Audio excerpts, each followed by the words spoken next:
Good morning. Welcome into Hurrdat Sports Radio here on AM 590, ESPN Omaha, ESPN Tri-Cities. We're live on Twitter, Facebook, and YouTube. That's DB. I'm Ravi, Lulla, and we are got a lot to cover from last night. Yeah, what's going on this morning, man? How you doing? Your voice is a little raspy. Yeah. All right, let's get it going. Let's loosen up a little bit. Let's get it going. Get those vocal cords going. There's obviously no singing in the shower for you last night or this morning or whatever it is that you got inside that thing that you call a beard. And so you got the man bun whipped up. We got Shane over here, man. Yeah, no, I got the sinuses, and so are you still a little under the weather? I feel fine. Yeah, I feel fine. It's just I think it went 60 to 30 to 60. Okay. And my sinuses were not having it. Okay. You know what I mean? You seem very hurt right now. Yeah. Don't worry, I'll be over here. Yeah. He's coughing into that old monster. We'll go this way over here. No, it's no, I get like the sinus pressure, and then I can't breathe through my nose. Who'd you bring the germs to last night? Matt DeMarinis? Oh, Matty D and our guy JP. Yeah. So did Jacob Padilla not get the bat? I gave the bat signal to Jacob Padilla to his face to come out, and this literally said, "Hey, mm-hmm. I need you. Come see your boy." Yeah. But he's so stinking good-natured. It's like I can't go in. What do you mean you can't go in? Well, like, have you ever been mean to Jacob? No, I don't think so. I never have. We've gotten in arguments. Yeah, what do those look like? He's very practical. They're just basketball arguments. No, he and I have those. I would call those discussions. Oh, we've had a couple get heated. His delivery is sensational, though. It's like, well, I mean, he'll hit you with like the matter of fact. Yeah, he's very factual. Yeah, he's very to the point. 100%. It's a matter of interpreting those facts. That's where we tend to differ a little bit sometimes. Yeah. So did you end up going to bed, or like what happened? I did. Yeah. How come you didn't watch Nevada? How come you didn't watch the end of? Did you have the library set? I think that's important. The library, yeah, on my YouTube TV. Yeah, I got it all set. I actually watched Godzilla versus Kong, so I don't even know why I'm over here capping. No, I was knee deep in the upset last night. Yeah, although we're not calling it an upset for you because you called it. Yeah, was there an upset? I mean, 15-1 is technically upset. Yeah, UConn was favored, so that's an upset. Yeah, yes, they were. It was. So how about folks like loitering around the gate entrance area at 4:00? That's aggressive. Was it a big game? I think it was pretty big. I will say I've been to basically every big game in the Coach Mack era at the very least. Yeah. That was the loudest that place has ever been. Yeah, it was deafening. It was crazy. But I have another thing for you. What's that? When you looked at how much of that has to do with, in your opinion, and your recollection since 13 or whatever, 12, had to do with the opponent. Oh, it was a lot. Okay. They hate Dan Hurley as much as I do. Like you could totally tell. There's vitriol. It is 100% personal. Oh yeah, they hate Hurley. Yeah. Now part of it is because Hurley chirps back at him too. Yeah. Like he's not one of those coaches that won't say anything. I believe he's dropped, if I remember correctly, because I've sat behind him several times in those games, which still hasn't won a game in Omaha, just for whoever's keeping track here. But tried to tell you. You did try and tell me. I wasn't as confident as you were. I should have listened. It wasn't even just the fact that they were going to win. It was how. It was the why. And how about this? How about our boy Jason Green? The greenhouse effect. Baby. Oh man, we were both on that one. But here's the thing. Can I just want to go back to something and fawn and let's do it. Lament over my affinity for Jason Green. Okay. So we used to do the Hoops podcast, and we'll probably get back to NEB preps at some point if young Jakob wants to still be my friend. Yeah. Well, if he ever fixes your tweet that. And so, and I remember like since Jason has been in high school, and I'm not there were so, and all of this greenhouse effect talk, Farabello's minutes are going to get overshadowed. Yeah. I thought he was critical, especially with some of his on-the-ball defense at times when I felt like Creighton was kind of scrambling. So Farabello will get a little overlooked. overlooked. Well, especially because Trey got into foul trouble in the second half. But so they needed him. So I remember a conversation that I had with a great coach that has won a couple of state titles at Millard North. And this kind man was at the grocery store. One Mr. Cannon, perhaps? Yes, Mr. Tim Cannon. This was going into last season. Okay. And he said, Damon. I said, hey, Coach, what's going on? This is a real story. You see Coach Cannon, you ask him about this.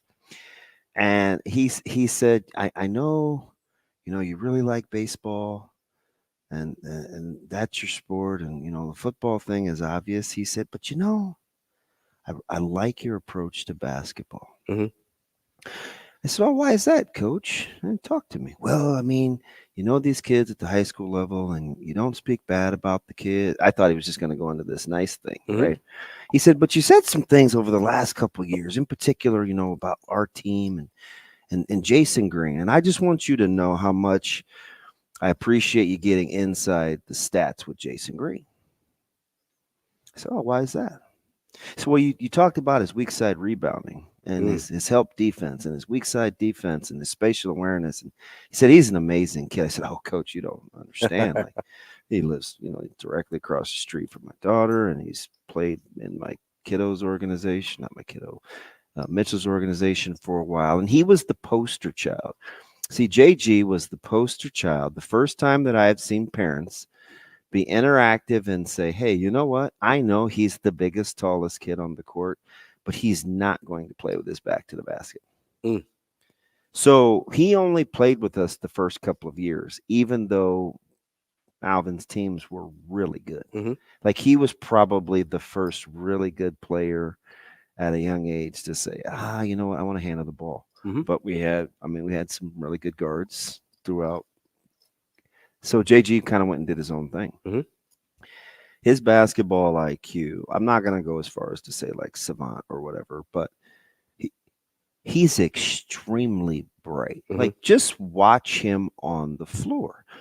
So when Coach Cannon was talking, he goes, and everybody's talking about who's going to play the 4 at Creighton and this. And he said, I'm glad to see that you brought up Jason Green, because nobody's talking about that kid in this offseason.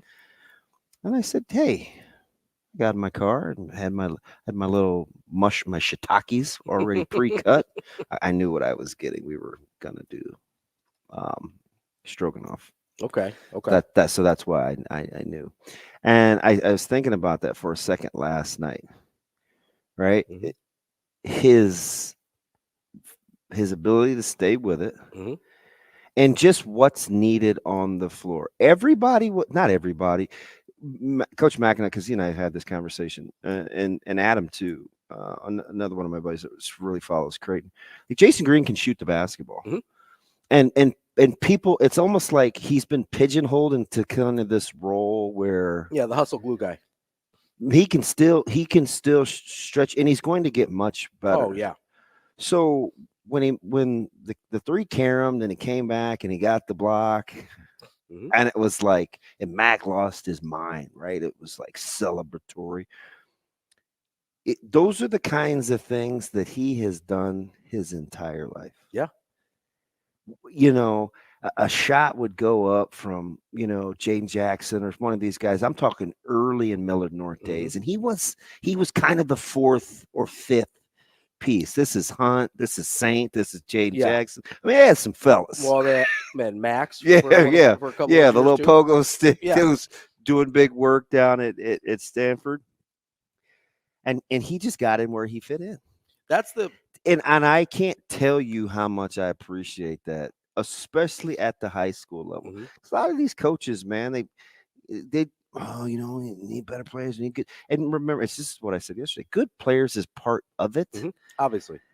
But I've had these spells where I'll tell you, like, sometimes people need to be good followers too. Not everybody's a leader. Yeah. You need good followers. So you can't have a room of 15 alphas, right? Somebody, and I'm not saying you got to go all beta, but you got to your situational awareness is super critical. And some of these teams that think they have these really good teams coming, a lot of what derails them is not their talent. It's the fact that they can't defer, and situationally they don't know where they need to be in the moment. Right. He's unbelievable with that. He is, and his high school career uniquely kind of set him up for the role. 100%. That's kind of that's exact. This is not new to him. No, this is what he's been doing since his entire time at Millard North. The other thing that you brought something up there that not everybody can be an alpha, right? And I don't even necessarily buy into the whole like alpha male, whatever. At least not the way society kind of. Sometimes you need to be a good follower. Sometimes the most alpha thing you can do is whatever is needed of you. 100%. Right? Everybody's like, oh, I'm the alpha. I'm going to go out and score 20. Oh, I'm the alpha. I'm going to go out and take 30 shots or whatever, right? Tristan Newton last night probably looked like more of an alpha than Jason Green, right? Jason Green, and not that Tristan Newton didn't do what his team needed him to, because they did. He was in a bind. Right? He did what he had to do for his team last night to even give them a shot, right? And it didn't obviously work out. But Jason Green did exactly what was needed of him and what his team needed. And we talked about this yesterday. He brings something to Creighton that they need so badly. Some athleticism, some defensive ability. You and I were going back and forth last night about the mini exchange that he had when Castle was trying to get into the paint, and JG just stayed down, forced the tough shot. Then they got the leaky run out of it. And let me remind you who that. Like, that's subtle, right? Yes, that's a thing that's never going to show up. Yeah, it only shows up in film. And I was like, and Coach Mack is going to call it out. But to on stat sheets, on box scores, whatever, on highlight reels, that's not showing up. But I'm going to tell you this because I'm glad you brought up Castle. That is a consensus lottery pick this year. I know. He went head to head with Jason Green. Yep. And Jason Green got the better of it. Yep. Right? That was Jason Green's assignment. Castle couldn't even get shots off. I think he had 6 shots the entire game. What do you think was going on with Cam Spencer? Stephen Ashworth was what was going on with Cam Spencer. I don't know about that. I don't know about that. No, listen, because I was watching Stephen. When a guy trails a screener that much. No, listen. I don't know about that. No, listen, I swear. Go back and watch. I'm watching real time. Talk to me. I'm listening. Okay. I'm listening. Because I was doing the same thing as you because I started watching Ashworth because a lot of times when Creighton's defense is not good, it's because whoever is the trailer on those screens isn't getting through fast enough, and they're not able to push the ball handler into Kalkbrenner to make it a difficult shot. Stephen Ashworth, whether it was on the ball screens or they were setting some of those screens for Cam Spencer without the ball up top, he was doing such a good job getting through that screen. Now, part of it's because Klingon was in foul trouble. Right, so Klingon after he got that second foul. I didn't love that because at one point they were up 11-3, right? Okay. So after Klingon got the second foul, he was a lot less aggressive on those screens. But Ashworth did an incredible job of not even trailing the screens. He was jumping through them and staying shirt to shirt with Spencer the entire game. Like just go back and watch a couple sequences. I was stunned by how good I saw him get hammered on a ball screen, and it didn't get called. And I thought it was because he tried to, kind of get skinny in the hole and slide through. Which he was doing. That's how he was getting through. But did you like I like the fact that they let him play. And I know UConn got the early quick couple of fouls with what's his buckets that transferred from who the I'm trying to he got the second foul for UConn, and it wasn't Klingon. The wing. Who am I missing? The wing guy. You're not talking Caravan? Nope. I mean, they got Caravan, Castle, Newton, Spencer. Those are the guys. Fudge. It's escaping me. And I felt like that was the big second foul in the first half. I didn't think it was Klingon necessarily because I felt like Kalk wasn't really going to work, and Creighton was kind of off on the timing with all those lobs. Mm-hmm. Although I did like the new wrinkles. Like they would go backside to the rim with the ball screens. I was like, oh, that's crafty. Like that's kind of new, which is part of the reason why I liked. I would say that goes into what you were telling me yesterday, which is why you like UConn or why you like Creighton last night. Mac was going to be better than Hurley. Yes, and he was. And I think I said this to you during the game. Do you watch the action outside of like 15 feet? Yeah. It's unbelievable. And yeah, I get it. Creighton hits some shots, but he's getting guys one-on-one. Yes. With their spot in their spots on the floor. Like, it's like the action is like 18 feet outside, and I'm like, this is by design. Like, it was very advantageous. The looks that Creighton got yesterday compared to the first game was night and day difference. He just was better. And yes, they hit some of those shots. Obviously, Ashworth kind of went on a heater there in the first half. Then he almost shot him back into the game. He had a couple heat checks after halftime. But I go, what is he doing? Yeah, I don't know. I don't know. I don't know what to tell you there. But you were also talking about, yes, they shot well. You're also talking about a game where Baylor Sharman only took 7 shots, right? It's not like everybody on the team was just on a heater. And yes, they shot 50% from 3. That's a good number. That's not like a crazy number. No.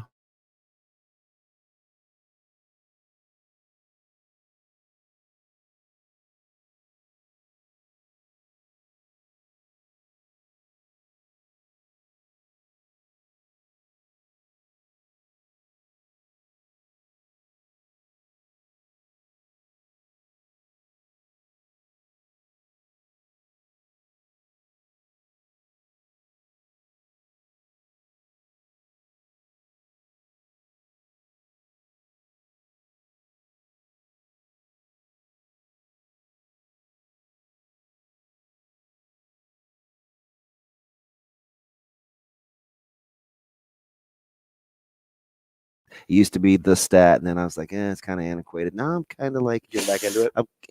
Well, it's starting to matter a little because there's a lot of disparity in the NHL now. Like, there's a definite cliff where good teams drop off. But anyway, not to get into NHL, but Farabella was plus 16. Yeah, that wasn't by accident.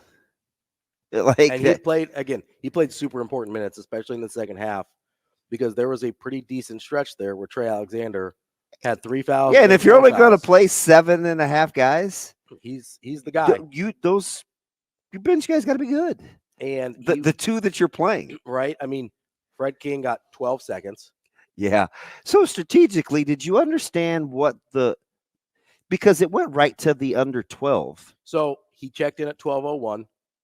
There was a foul on the very next. So maybe he just wanted to get him 30 seconds. I think because it was like 4 minutes of real life time, right? Yeah, it was. I actually timed it. It was right about 3.5, 4 minutes. That's weird because I did too. Well, I'm sitting next to Maddie, and he's like, "Hey, time this real quick," and I was like, "All right." Yeah, that's weird. But I'm a goof. Like, okay, so I'm not alone. Yeah. So it was about 3.5, 4 minutes of real time. But I think Mac expected it to be longer than the 12 seconds. He probably thought, hey, it'll be a minute of game time. I'll get 5 minutes of real time.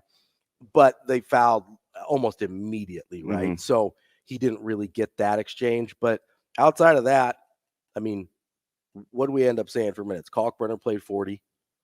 Shireman only played 32, which is still got I think we were talking, man. And I was kind of like, I thought Shireman was going to have. I was just talking like 30 plus, right? So he still fit the bill. Alexander 34, even with the foul trouble. Shireman would have been at 38, but he had the first half foul trouble. Ashworth played 37, which that's a big number for him because he's usually the lowest of those 4.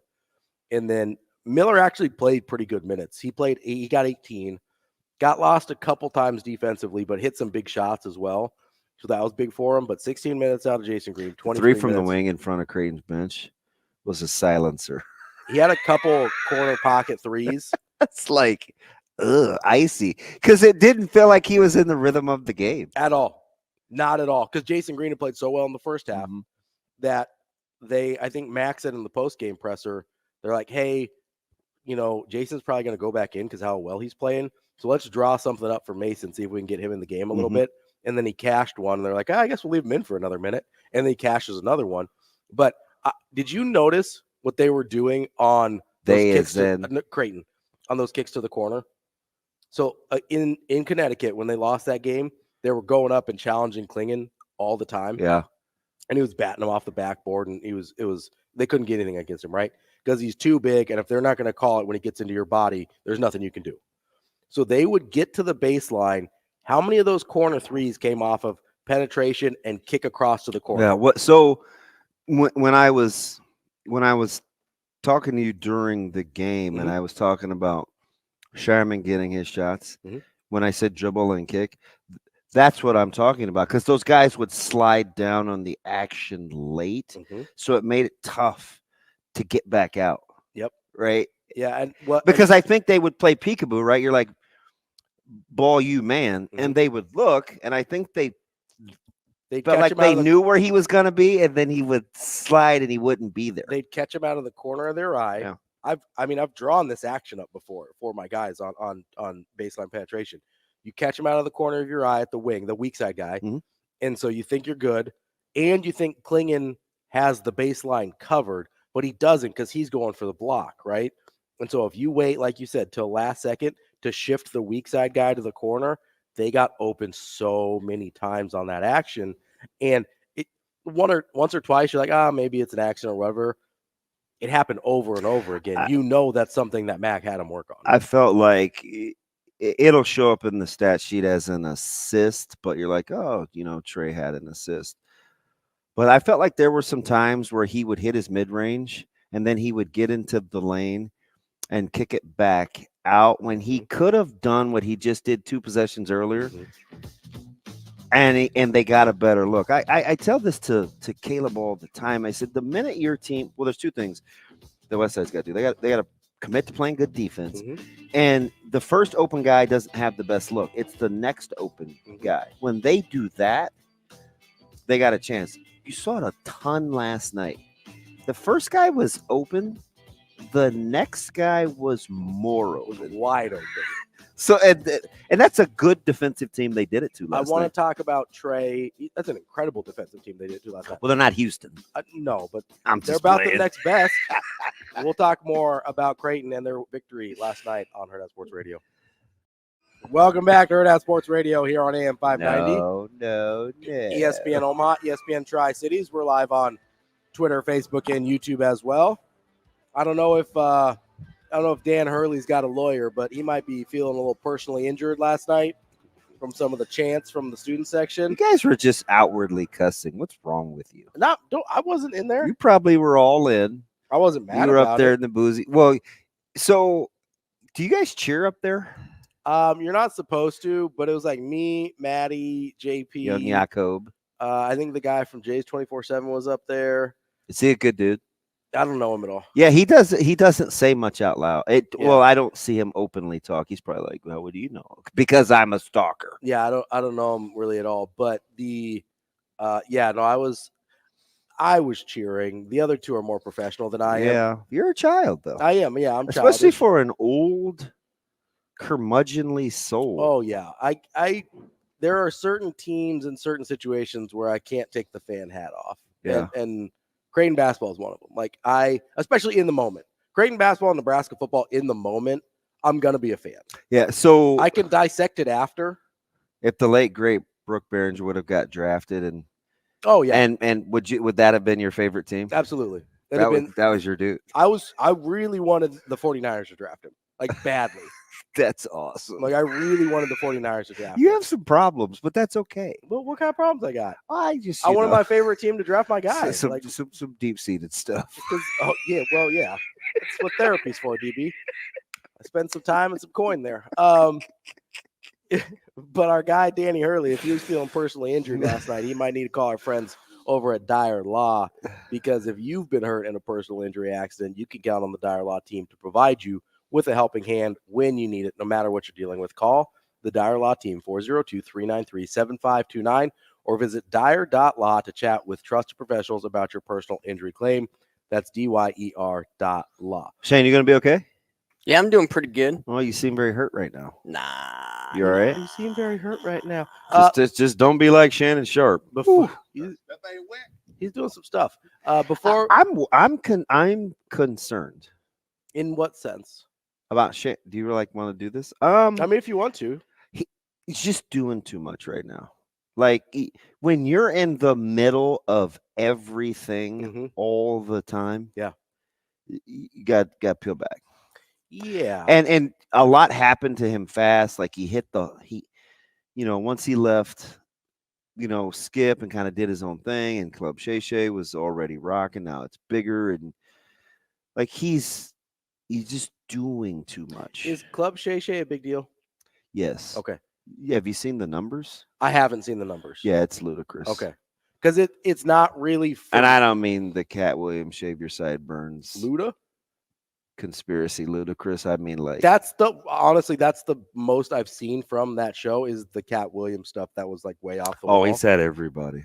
And it's not for me. I don't particularly enjoy his style. And so I knew that it was a thing. I didn't know how. I'm concerned. I could see a crash and burn. Yeah, it seems like he's a little overexposed right now. And he's angry. Yeah. You think he's angry about how things went down with Skip? No. I think sometimes in a position like that, you're so used to controlling the narrative. You want what you say. And have everybody just listen to it. I think you just want to corral everybody, sit them in a room, and say, "No, just listen to me." But instead, he's having to address each little pocket at a time. Sure, because something will pop off, and then he has to address Go get that, and be like, "Hey," you know what I mean? Yeah, no, for sure. I mean, kind of like JJ Redick eviscerating Doc Rivers to a smaller extent. That happens. Which is a beautiful thing because I love JJ Redick. Yeah, and I don't love Doc Rivers. But I don't either. It happens in a smaller degree with what we do, where somebody will take something out of context, and you kind of have to go, "Hey, no." Oh, that's I've dealt with it said. for. Yeah, the entire time you've been doing this, right? 100%. And you have to go, "Hey, that's not what I said. I need you to go back and listen." People see better than they hear, obviously. Sometimes, and they hear secondhand even better than they see. And I think people process it through their what they already think filter. Yes, people hear what they want to hear. That's my jam, right? Like, yes. Whatever it is you feel about a situation is kind of how you put it through the colander or strainer or whatever it is you people use. I had this, and not you people like Indian people, like tandoori or curry or turmeric. I just mean you people as in. I prefer like a butter chicken or like a butter paneer. I'm just saying, don't sleep on the paneer. The paneer is legit. I don't even recognize what we're doing. But no, the first time. My bad. The first time I realized that I was having an argument about Matt Campbell and whether or not Matt Campbell was a good football coach. And this was year 4 Frost. So when it was looking like he might get fired, and I was dying on the hill that Matt Campbell would be a good hire. I get he wouldn't be the sexiest hire, but I was dying on the hill that Matt Campbell would be a good hire. And then I acknowledged, hey, with the way Iowa State's going right now, because they'd had a couple losing seasons in a row, I think couldn't beat Iowa. I was like, hey, you probably can't make that hire right now if you're Nebraska. I don't think that means he's a bad football coach or that he wouldn't do well here. I understand. Right? When I said that, some of the people outside of radio that I was having arguments with say, oh, see, you finally backtracked on Matt Campbell. I was like, no, that's not what happened at all. Perceptionally, I said you probably can't hire him. It's confirmation bias. Yeah, they heard exactly what they wanted to hear. And I was like, oh, so you just don't listen. That's what I learned out of this conversation. Can't get them all. Let's try and listen to our guy TK here, who is on the Warhorse Sportsbook Hotline. Wants to talk a little Nebraska football non-con schedule. On the Warhorse Sportsbook Hotline. TK, what's going on? Oh, what's going on, boys? How we doing? What do you got? UTEP, Colorado, Northern Iowa on the brain? What do you mean non-con? What's going on? Well, I feel like, a penguin. Since the Tom Chattel article came out, we've had a lot of people complaining that, they're not going to get their money's worth for these non-con games. Who wants to come see UTEP? But at the same time, we're complaining that we're playing Minnesota, Oklahoma, and all these really hard games early on in the season. Yeah. So you can, in my opinion, you can be one of the two, but you can't be both. And it seems like there's a lot of both out there. Yeah, it's interesting, right? It's we look at teams that play 8-game conference schedules and play a powder puff in November, and it's like, oh man, that's the path. And then it's, well, why are we playing X amount of conference games and the television revenue, and we're not top heavy enough in terms of having a representative. And then you set up a schedule that gives you the opportunity because you play in a brutal conference, especially starting next year. And I'm not mad at all, TK. Play all the UTEPs, Colorados, and Northern Iowas you want. Because if history tells me, go ahead. Especially since, after USC fires Lincoln Riley at the end of this year, they're going to have like a real coach who can play both sides of the ball. Yeah, it's going to be much harder for a pass because Nebraska's going to get that helmet game a lot. Yeah. So do you remember this was in a former life, and I said, but I have said it since the transition. Mm-hmm. Nebraska won't get back to prominence until they start doing what at home, TK? Winning. You have to win at home, right? Like, that's the key. Do you realize what Coach Rhule's record was at home last year? I couldn't tell you off the top of my head, but I know 4-3.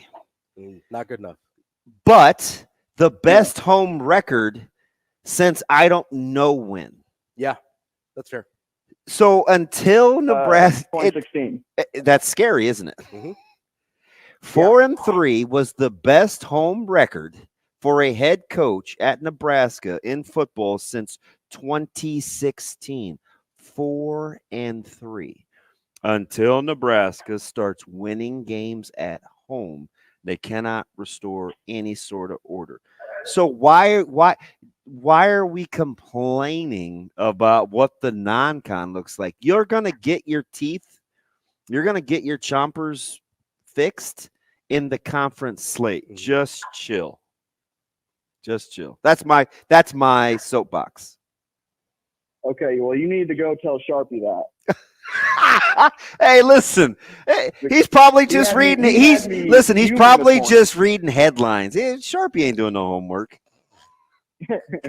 I'm playing. And I would be. No, I'm just serious. I would be remiss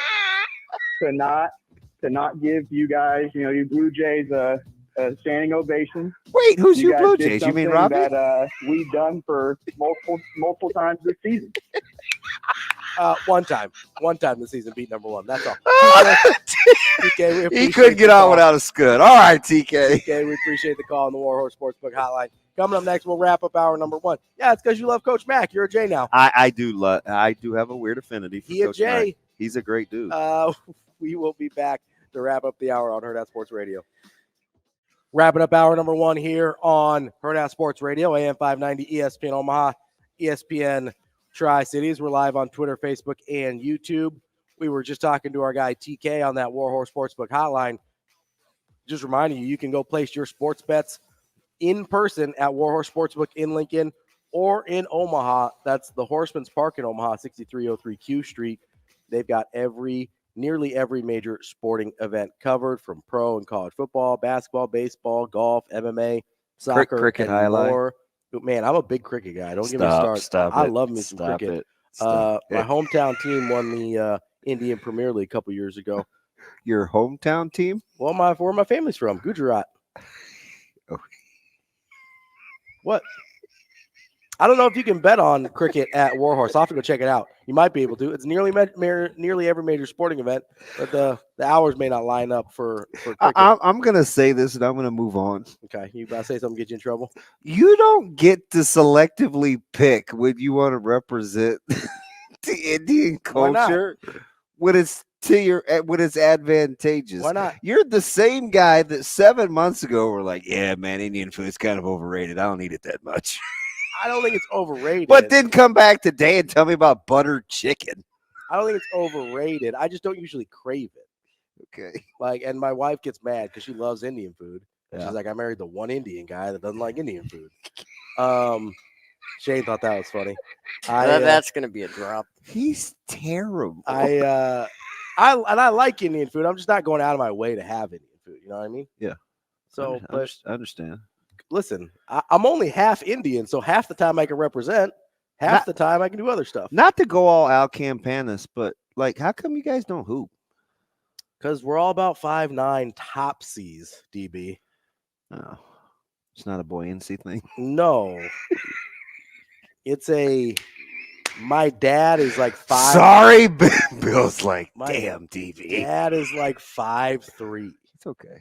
I got the good end of the genetics, if you can believe that.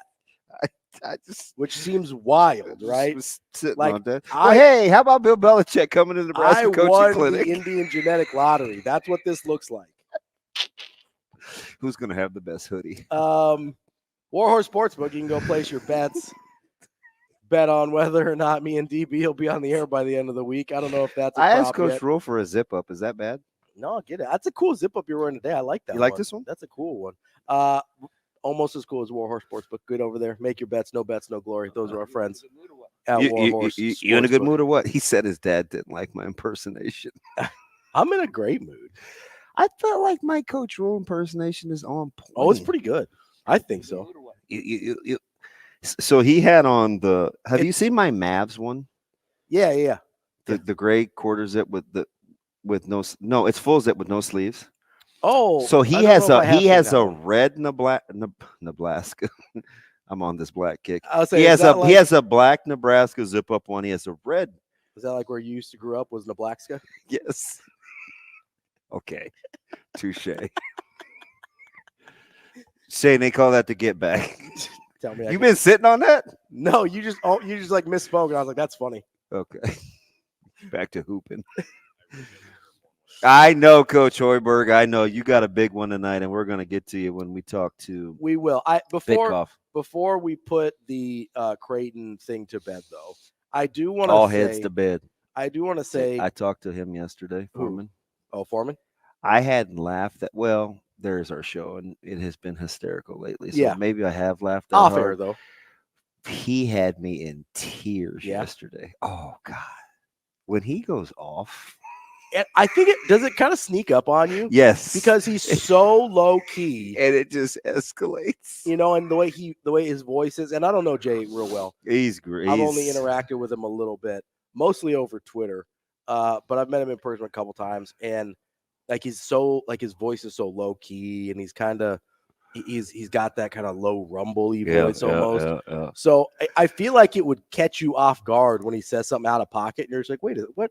And he and I, we have kind of a unique chemistry. Sure. So like it just a little banter, a little back and forth. Oh man, I just Zoe wasn't feeling well, so she's kind of trying to chill, and she's like, "Why is this dude practically falling down the stairs laughing at this guy? What's happening right now?" See, he's got that just like real kind of. I don't say this in a bad way, but almost monotone. And so when his inflection doesn't change, but then the words. Well, I didn't say anything for like 4 straight minutes. He's just going on. I just listened. He's just monologuing on you. Oh gosh, I was in tears. He's like, no, serious. I was like, before the show gets even further off the rails. And before we move on from the Creighton win last night. El Champion.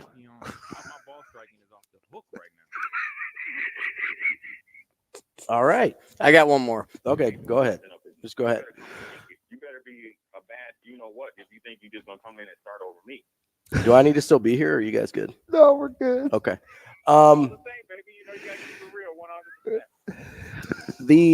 I did want to just say one thing real quick. Is it hot in here? I'm fine. I'm all right. You running a fever over there? You okay? I think my t-shirt's too tight to just wear it. Just rocking the. I don't like being that guy. Up a little bit, you know. No. Our guy Nick Baugh. No, I Max said something in his press conference last night after the win, talking about how this was sort of the culmination of a lot of different people over a really long time. Mm-hmm. And, I was sort of thinking about that towards the end of the game. And I didn't really want to say it out loud because, I didn't want to, I'm a little superstitious. Didn't want to jinx anything. And, UConn's making the run back to getting down 10. And That was the most tense 10-point game I've ever seen in my life. Like, they didn't get within single digits in the second half, and everybody in that building was puckering at 10. Well, because you know why? Because the shot selection was so atrocious. Yes.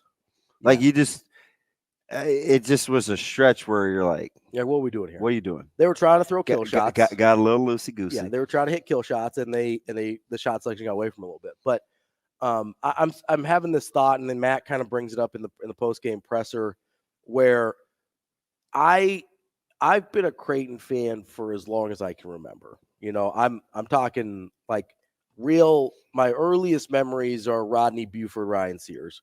Really got into the core. Ryan Sears, great guy. That's what I've heard. I don't know. Great guy. You want us here? Yeah, let's talk to him someday. Fantastic guy. He's doing a FCA. You know, and the biggest deal in the world for me when I was a kid was when I would get to go to a Creighton game and somebody would have tickets or whatever. And I remember watching on like local acts. Like they used to have games on PBS not that long ago. Mm-hmm. Right? They would still have a couple games a year on Nebraska public media. They would have, you know, KMTV or KM3, whatever they call it now, would broadcast games locally not that long ago. And those were my favorite games of the year because those are the only ones I got to watch outside of every once in a while. And so I'd listen on the radio and whatever. On the radio. Big radio guy here. But it Ravi was Lulla for radio. There was a moment where I got like just a tiny bit emotional for a second because what? Yeah, hear me out. Okay. As this is playing out, right? Because think of the scene I just described. I'm just gonna say this: we're on the verge of not being friends anymore. You say that every day. Now, though, it loses all meaning to me. Okay, all right. Roll the dice. Go I ahead. Don't believe you anymore. It'd be like the opening scene in Harlem Nights. Actually, told you I don't like them kids. Well, that's like every day of my life. Roll the dice, man. No, it was a big deal for me going from watching this team that, you know, if you make the NCAA tournament, that's a good year. And, you know, the NIT is acceptable and whatever, and you're playing in a mid-major conference and you don't get a ton of national respect. Okay. To watching it grow into this thing where they just kind of dog walked the number one team in the country over the course of one of the better 38-minute stretches of basketball you're ever going to see. See? At least this season. Who's played a better game than that this season? So you didn't watch FAU against South Florida this weekend? Not all of it, no. There was a stretch where there was the most unbelievable shot making that I had seen, and FAU was not going to win that game as South Florida ran that thing up to a 19-point lead. Okay, but it's just a microcosm. Opponent matters as well. Yes. Like UConn's better than FAU. Listen, okay, I apologize. This is not ODB raining on your parade. I'm going to let you have your emotional moment, but I'm just telling you, in the context of what you're getting ready to say, you made a run to the Elite Eight last year, and it was a magical moment. It was. And that was just last year. Yeah. So I'm not taking anything away from. That's all I'm saying. I'm not taking anything away from the Elite Eight. I'm not taking anything away Damon from Benning for peeing in your Cheerios. I'm not taking anything away from Dana Altman. I'm not taking anything away from Tony Baroni. You want to go all the way back, but I will say, what do you know about T. Bizzle? Very, very little. No. You owe a huge amount of where Creighton is as a program to Doug and Greg McDermott. And I just sort of, not for the first time, but appreciated it in a different way, that this program is in a place where growing up as a Creighton fan, I never thought it would be in because of a lot of people, but a lot to do with one family, right? And that I was just really appreciative of the time Coach Mack and Doug and what they've done for a program that I genuinely care about. My super guy. Yeah, they've done an unbelievable job. I don't know Doug near as well, but they probably don't make the jump to the Big East without the run that Doug was on. 100%. And so I just wanted to appreciate the McDermott family for a second. That's all. I'm not trying to say anything crazy. Go get your hoop game right. Kicking off hour number 2 here on Hurrdat Sports Radio, AM 590, ESPN Omaha, ESPN Tri-Cities. We're live on Twitter, Facebook, and YouTube. We are joined now on the Warhorse Sportsbook Hotline by Brian Christopherson of Husker 24/7. BC, what's going on, man? Oh, not a lot. How are you guys doing? BC, I'm just so happy to talk to you. I'm almost trending. It's 2 weeks in a row. I didn't know if I would be in this position to talk to you as a peer and a coworker again, man. So good Monday to you, man, or good Wednesday to you. How are things? Yeah, whatever day it is. Yeah, it's good to talk to you, and whatever the day may be. Well, it's all a blur. I thought of you the other day because our schedules came out for high school, and we open up with the Omaha North Vikings. I was like, oh, how convenient. Isn't that cute? Yep. And I immediately thought of you, and I figured you'd like that because it will be a monster matchup with arguably two of the best 2025s in the state lining up to play against one another. It'd be fantastic. Yeah. Well, I'll brag on my old school bit. I'm proud of like how that program has rose up since when I was in high school. We were trying, man. We were trying, but we were like 4 and 5 every year, and you'd maybe get into the 16-team playoff field. So it's been quite a jump they've made to be the type of program where they're in the hunt for the playoffs every year, but also there's 2 or 3 prospects you're like, man, they're freaking good, and they're beyond that, guys who can play elsewhere beyond Nebraska, obviously. So yeah, that I'll look forward to that, and I'll try to be as impartial as possible, as you know. Yeah, there were some parallels to Nebraska, right? Because I think early on, because I think people think that Coach Martin just got to North and boom, it turned around right away, right? But from 1999 on, it wasn't like that. So it started with getting guys like Philip Bates and Green and Niles Paul, and then it flipped with getting Calvin Strong and that class to come. Can that be a thing in college where it starts with a bell cow and a class? I think we saw it at Nebraska from 91 to 92. But then I also know there were the things like the Unity Council and kind of this philosophical morphing of defenses. So that mattered too. Can a class kickstart a program in 2024? I think it's possible. I also think there's something to be said. I'm bringing this question a little bit to the in-state recruiting they did in the last class and how many guys they locked up. And I was listening to Rhule do one of his interviews the last week, and he had a funny line, but it was an interesting one about those in-state kids. He's like, they're not Huskers, they're corn Huskers. He was putting that emphasis on it. They have a little extra something in their step about this program. They've been around it. They've heard the talk radio all their lives about, they can't get over the hump. And, that's what their lives have been like with it, different than ours when we were growing up. And, they're here to do something about it. And when you have those type of guys and you can kind of multiply the numbers with those type of personalities and guys who have seen it up close, I do think there's something to be said. Now, obviously, you got to have the talent to combine with the want to, but I think there's a lot of them in this last class and in the classes to come that are in this state.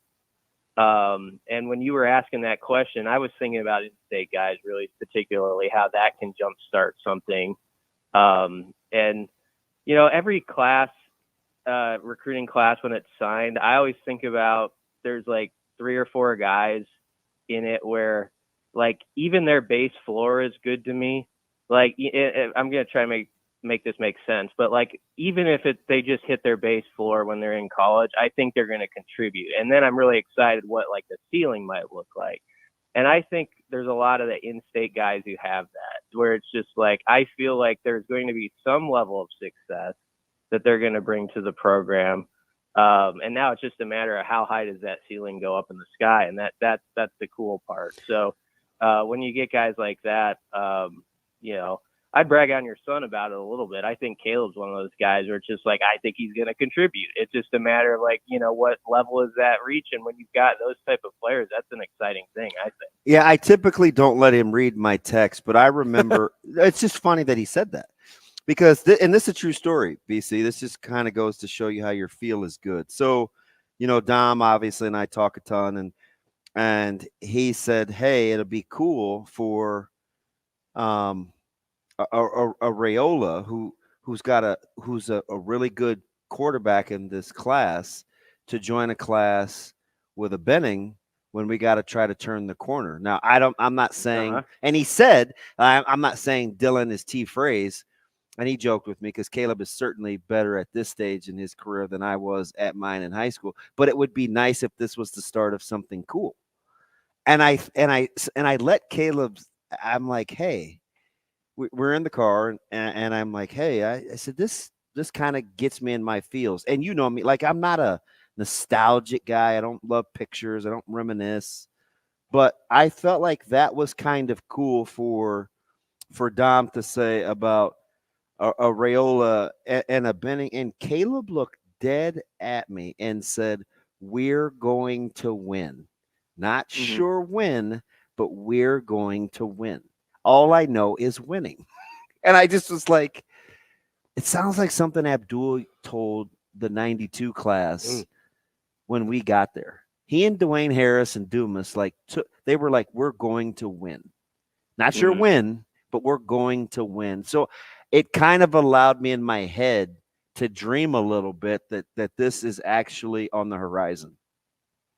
Yeah, that definitely comes across having with this last cycle and the guys who signed, and we were putting that class to bed. But I do think when you did interviews with them, that came across to me probably more than some past years where there was just an expectation like this is going to happen. It's not a question of if, it's just a how and when.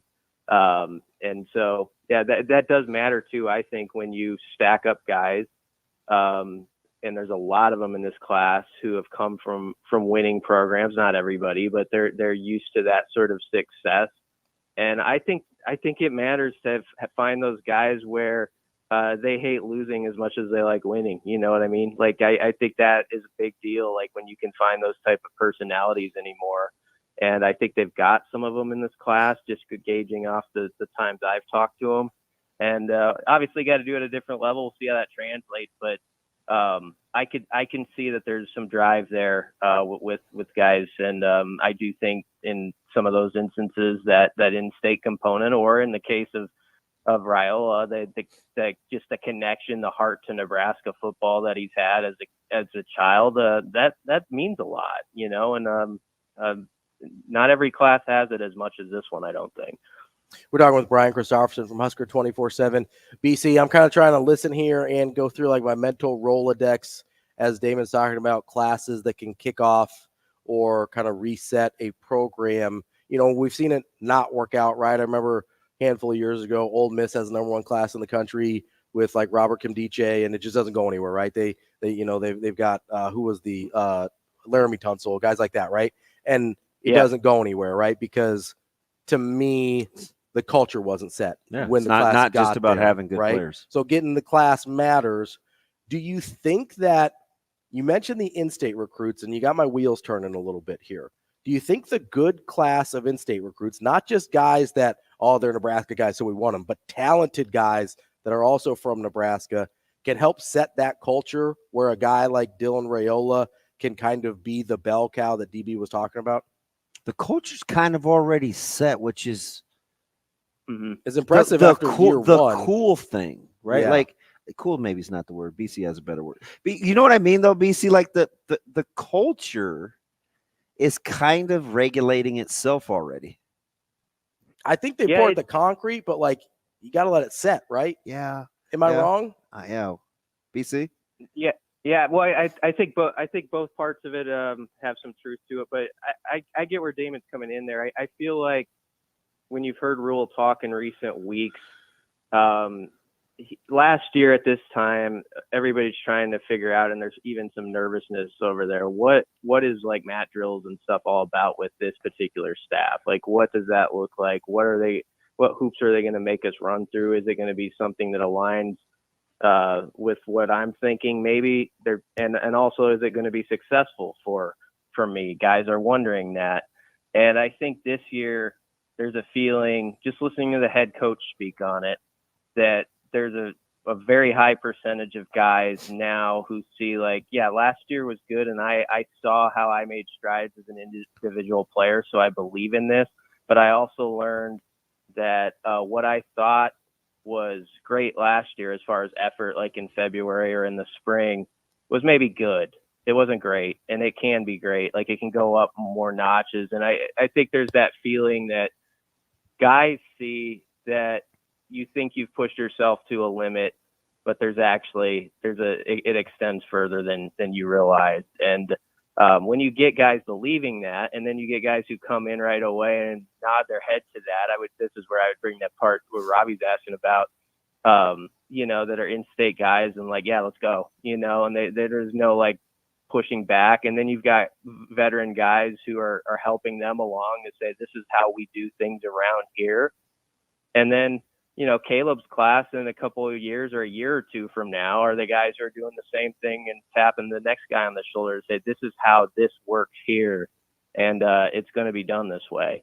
And so if you can just get that feeding off each other, then you've really got something. And so I think they got the ball rolling on that. I really do. And now you hope you brought in the same type of guys who have that mindset, who want to just keep that going.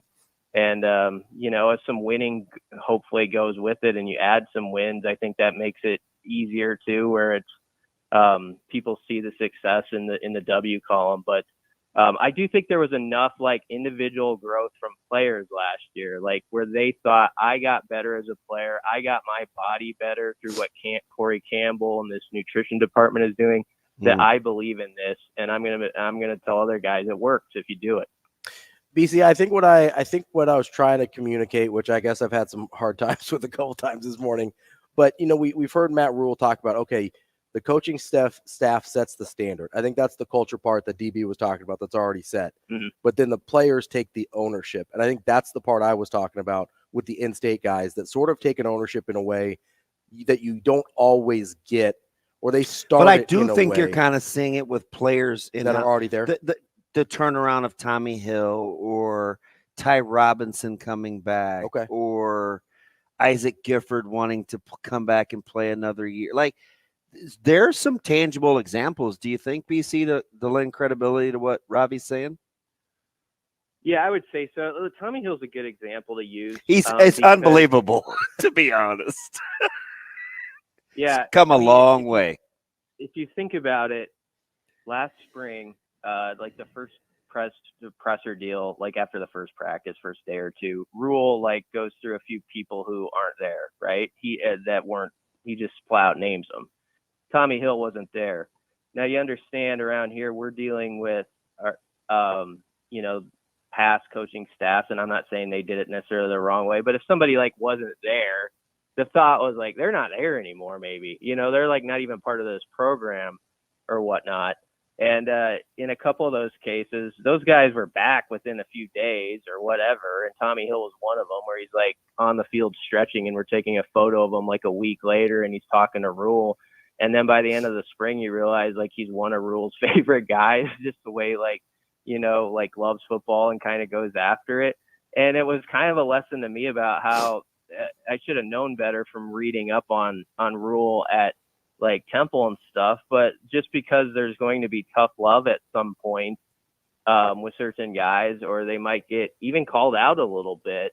Like the other day, Micah Mazuka sort of got that, when he got mentioned. Great point. How he responds to it. But in the past around here, we would have heard that and been like, okay, that's not working how we thought, and we would have just flipped it over to another.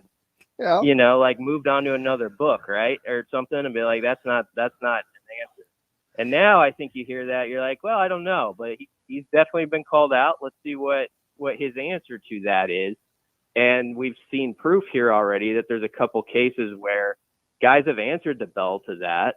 Tommy Hill is a great example. I mean, now he's like, thought of as one of the better players on this roster going in. I was asking people on our board, like, name you, if you had to do the EA Sports rankings, who are like your top 5 rankings for Huskers, and Tommy Hill's up there. And so he's won a lot of respect with how he bounced back, and I think they can share their stories, back to the question at hand, and say, I believe in the way this staff sort of challenges us, like, physically and mentally and all that stuff. And there's going to be times they're tough on you, but it's for your betterment. And here's what happened for me. And if you do that, maybe it can happen for you. So there are a few of those with veterans, I think, where that can definitely work. And then the in-state guys, back to that, I mean, they see it because they like live and breathe it. Even when they're in high school, I'm sure hear on the radio about all these players and stuff. Like they're in tune a little bit with what's going on with the program. And so maybe it's easy for them to kind of jump in and just grab the rope too. I don't know. Yeah, this is beautiful, because I think one of the things, and this just because I would share early on, I'm like, gosh, I feel like I have an unnatural affinity for Coach Rhule. And what is it? I had to check myself. Am I too close? Is it just because, and I would try to talk myself out of it. But there's 2 things that I love, and I think Trev is a lot like this too, where he's not complacent. He said, the thing that I have to guard against the most with my staff, especially having young guys, is this isn't Disneyland. This place will chew you up and spit you out. You cannot rest. And you've seen, like, there's been so much turnover. Some we hear about, some we don't. He's constantly tinkering with his staff. The no-nonsense policy with a couple of his coaches, whether it's a DUI or whatever. And I tell people this all the time, BC. The 2 greatest fears that I have raising kids is peer pressure and complacency, which is why I gravitate towards culture, because it can help negate peer pressure, because then it turns into a positive culture. But complacency, which his Coach Rhule's spirit never seems settled. He's tinkering with the staff. He's critiquing coach's strengths. He said out loud about Coach Satterfield in terms of, let's play to his strengths with tight ends, and that position needs grooming. And with quarterbacks, I don't want their attention split with an offensive coordinator. And my secondary, I don't want to, carve up Coop's time because of attention to detail. Like, he guards against those 2 things, and it fits right in my wheelhouse. The 2 most dangerous things out there for people are complacency and peer pressure. Yeah.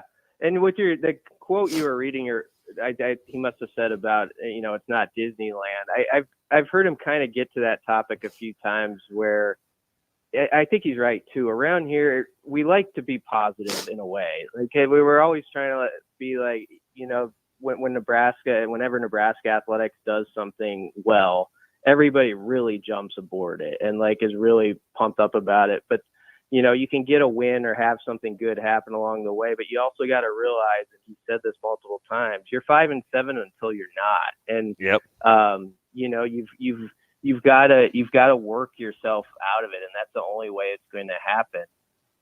And so you can connect that to they had a good recruiting class, so there was good headlines about it, and there is a good vibe, oh, this is going to turn around because Rhule turns stuff around in year 2 and 3 at programs he's been in the past. Well, that doesn't just happen, and he knows that, and I think his players are realizing that. You have to have those guys who say, we got to go take this. If we're going to get those 6 to 8 points we need to flip 3 or 4 games or whatever it is to change the whole script of Nebraska football, it's got to it's got to happen now. It's got to be happening in these early mornings while we're enjoying our coffee and they're working. So I do think they're working hard to really get that mindset within their players. And it does go back. Ravi's question, I think, hits a good point, though. At some point, too, I'm stuck on it.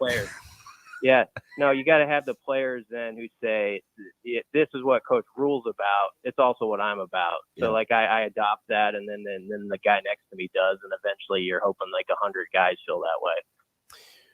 Yeah, that's interesting, BC. We're talking with Brian Christopherson, Husker 24/7. Yeah, I can't get past this, and I don't even remember where he said it. It might have been at the coaches clinic in Texas, like last summer, where Rhule's talking about setting the standard becoming accountability, and then taking ownership of the standard, and or everything, right? The 60-second breakdown of a play when you run a play, snap it, get back to the huddle, be accountable. Or, sometimes BC, he'll be in a press conference and he'll say something like, hey, we put 2 in a row together, but can we handle success? Or if they lose a game and it's like, okay, well, how can we bounce back? Can we go back to work? Is it the practical application of what we talk about? Like, he's always on the gas, whether it's emotional or physical, because I don't think he likes for people to sneak up on him. Yeah, it also makes me think, this is maybe disconnected, but the press conference recently, he brought up the end of the Maryland game. He was talking about winter conditioning, earning stuff, and he was discussing how we had this whole thing in the days that followed. Oh, they should have ran the ball there, and you kick your field goal, you go up 3 points, which, by the way, is what I thought should have happened. But I get what his point is we ran a standard play. Everybody can run this play, like across football. It was not like a complicated play. Yep. And we need dudes who and as a staff, we have to be able to function in that moment and can't hide from that sort of stuff, and just realize, like, this is where you go make a play because you're a ball player, and this is what you've been building for 8 months to excel in this situation and to play the game. It's 3rd and goal from the 5. You traditionally throw the ball there and you run that play and you succeed at it, and at worst it's an incompletion. Execute it as we've built up for 8 months. And I can't appreciate, whatever you think about certain strategies of last year, there's definitely truth to that. It's like, you got to build a culture too, where it's like, no, we're going to play this game, and we're going to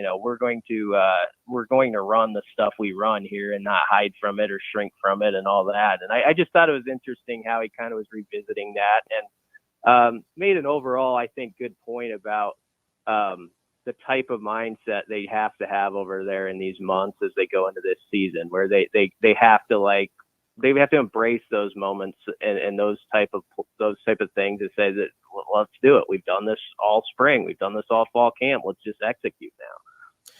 That's Brian Christopherson, Husker 24/7. Incredible stuff today, BC. We appreciate. Got another 25 minutes in you, BC? I was going to say we could go the rest of the show on that conversation, but we appreciate you as always, BC. We'll talk to you next week. Yeah, thanks a lot, guys. Thanks, B. That's Brian Christopherson, Husker 24/7. Coming up next, we've got Kevin Sjuts from 1011 News in Lincoln. He will be with us on Hurrdat Sports Radio, AM 590, ESPN Omaha, ESPN Tri-Cities. We're halfway through the show here on Hurrdat Sports Radio, AM 590, ESPN Omaha, ESPN Tri-Cities. We're live on Twitter, Facebook, and YouTube. That's DB. I'm Ravi Lulla. We are joined now on the Warhorse Sportsbook Hotline by our guy Kevin Sjuts from 1011 News in Lincoln. Kevin, what's going on? Good morning. I got to know, did anybody sleep in Omaha last night after the big Creighton? Not a lot, man. That's the first thing I asked Ravi this morning. I said, hey, how much sleep did you get? I know Bishop got probably none. He's probably just rolling out of the rack right now as a quasi-adult, but Ravi didn't sleep. Not a lot. No, not a lot. You just called Bishop a quasi-adult? Yeah. He's an adult in age only, I think. I love Johnny Bishop. Me too. He's hilarious, but man, when he goes in on officials, I always I'm like, what are we doing? Oh, I love it. I love it. What are we doing? I can't believe they didn't make the call. He says what I'm thinking. I love it. Bishop is great. I've actually had the privilege of calling games on TV with John Bishop.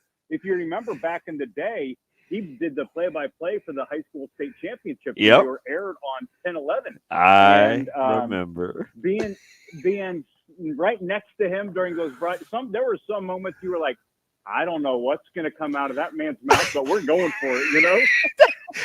So full disclosure, back in JB's high school days, he had the single most uncomfortable mini exchange I'd ever heard. So Miller North was playing in the state finals, Kevin, and they turned the ball over a time or two before half. And you kind of know how Coach Petito can be. And Bishop was like, hey, you turn the ball over a couple of times late, what, this, that, and the other. Coach Petito looked at him, as you kind of hand the mic to the guy, and Coach Petito goes, yeah, I was there. I saw that.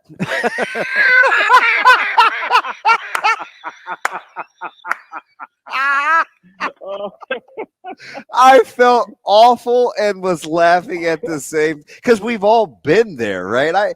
I remember one time I've told this story. Central came back against Bellevue West, and this was like, 03, 04, and they were playing 94 feet, and Central couldn't score in the half court, and Bellevue West got up by like 20. And I said to Coach Woodard, right, the dean, and I go, this is at halftime. I'm like, hey, Central having a hard time scoring in the half court, but you guys play 94 feet. It's kind of giving them a chance to get in the open court. Like, how do you look at the second half? Awkward radio or TV pause, Kevin. And he goes, that's how we play. That's how we're going to play. I was like, sorry about that. Sometimes it's not the awkward pause. It's the glare you get. Yeah. You're looking at somebody and you're like, oh, let's be honest here. We all have our moments. And sometimes when the question comes out of your mouth, you have this internal dialogue as you're finishing your thought of like, this is the most ridiculous question. I'm an idiot. But you have to land it. So you at least just finish it, and then you just wait for like, how is he going to take it? And, some coaches, they won't big time you. Some coaches, a Petito, no one's going to question what that man says. And when he like shoots a dagger back at Bishop, it's like, all right, no, I get it. Like he is of that stature and he's allowed to do that. So being in that spot, you never know how it's going to go. You just got to lean into it sometimes and own it. I just think, and high school is different. Like, you have a ton of experience because you've done this for so long. So you covered like you do it all, Kevin's, and you love high school too. So it's like, I remember there were times I would tell Lutke, if I was doing the broadcast, I'd say, hey, going in at the half, you're going to be our interview. Just want to give you a heads up because you're like, okay, if they're playing well, you may get one thing if they're not playing well. And so sometimes I just think like in the moment when you're dealing with young people, it's a little more volatile, or at least can be. Oh, without question. I got some, on this topic, I've got some Jim Weeks stories, like the last person. Yeah. A coach that's losing at halftime. And it's not just the person doing the interview. Usually there's like a production assistant whose single-handed job at halftime is to get the coach you're supposed to interview. And do you think that this like 23-year-old recent college graduate wants to go up to Jim Weeks and say like, hey, sir, please come here. We need to ask you 2 questions before you go to – No, he just broke his – Meanwhile, it's probably 13-11 at the half, right? That is so great.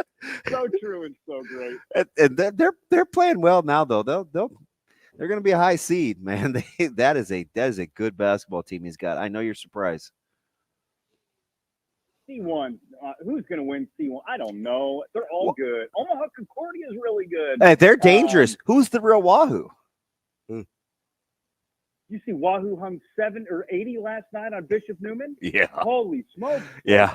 Ashland, Greenwood, Wahoo, Auburn, Concordia. It's always hectic. It's just a really good class. It's going to be awesome at state this year. We're just a couple weeks away, and I can't wait. Hey,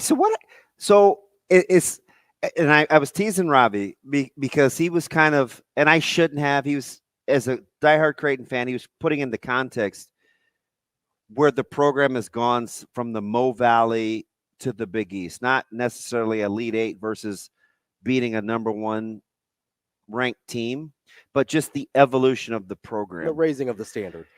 What is the potential in that same context, Kevin, that if Nebraska gets a road win in Bloomington against a team that just got their doors blown off against Northwestern, that we may lose context in the moment? Well, like the difference here, Nebraska, Creighton, I hate to even kind of compare them because it just is apples and oranges. Creighton's just had this continued consistent success for years. But in the context of Nebraska in the moment right now, you went on the road, you've at least walked away from the knock of this year's team that they can't win away from Lincoln. So you kind of step out of that ghost and you're able to say, no, and plus tonight would be win number 19. And do you guys realize that Nebraska, they're one game shy of having the second most wins in the Big Ten. Yep. And the one at the top is Purdue. So they're in the mix. And I think that just the trajectory right now, if you want to really, take the drone way up into the air and look at what Nebraska is doing this year and what it could mean for the future, the pieces in place and the culture is changing. You just have so much more buy-in this year. And I think that these guys truly, truly value Coach Hoiberg and his staff, and they understand. I feel like there are less moments where, they break huddle and then the players are like, yo, dude, I don't know if that play is going to work. I feel like they genuinely believe in what this coaching staff is preaching from a foundational standpoint and also from an X's and O's in the game standpoint.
Wanted to change schools.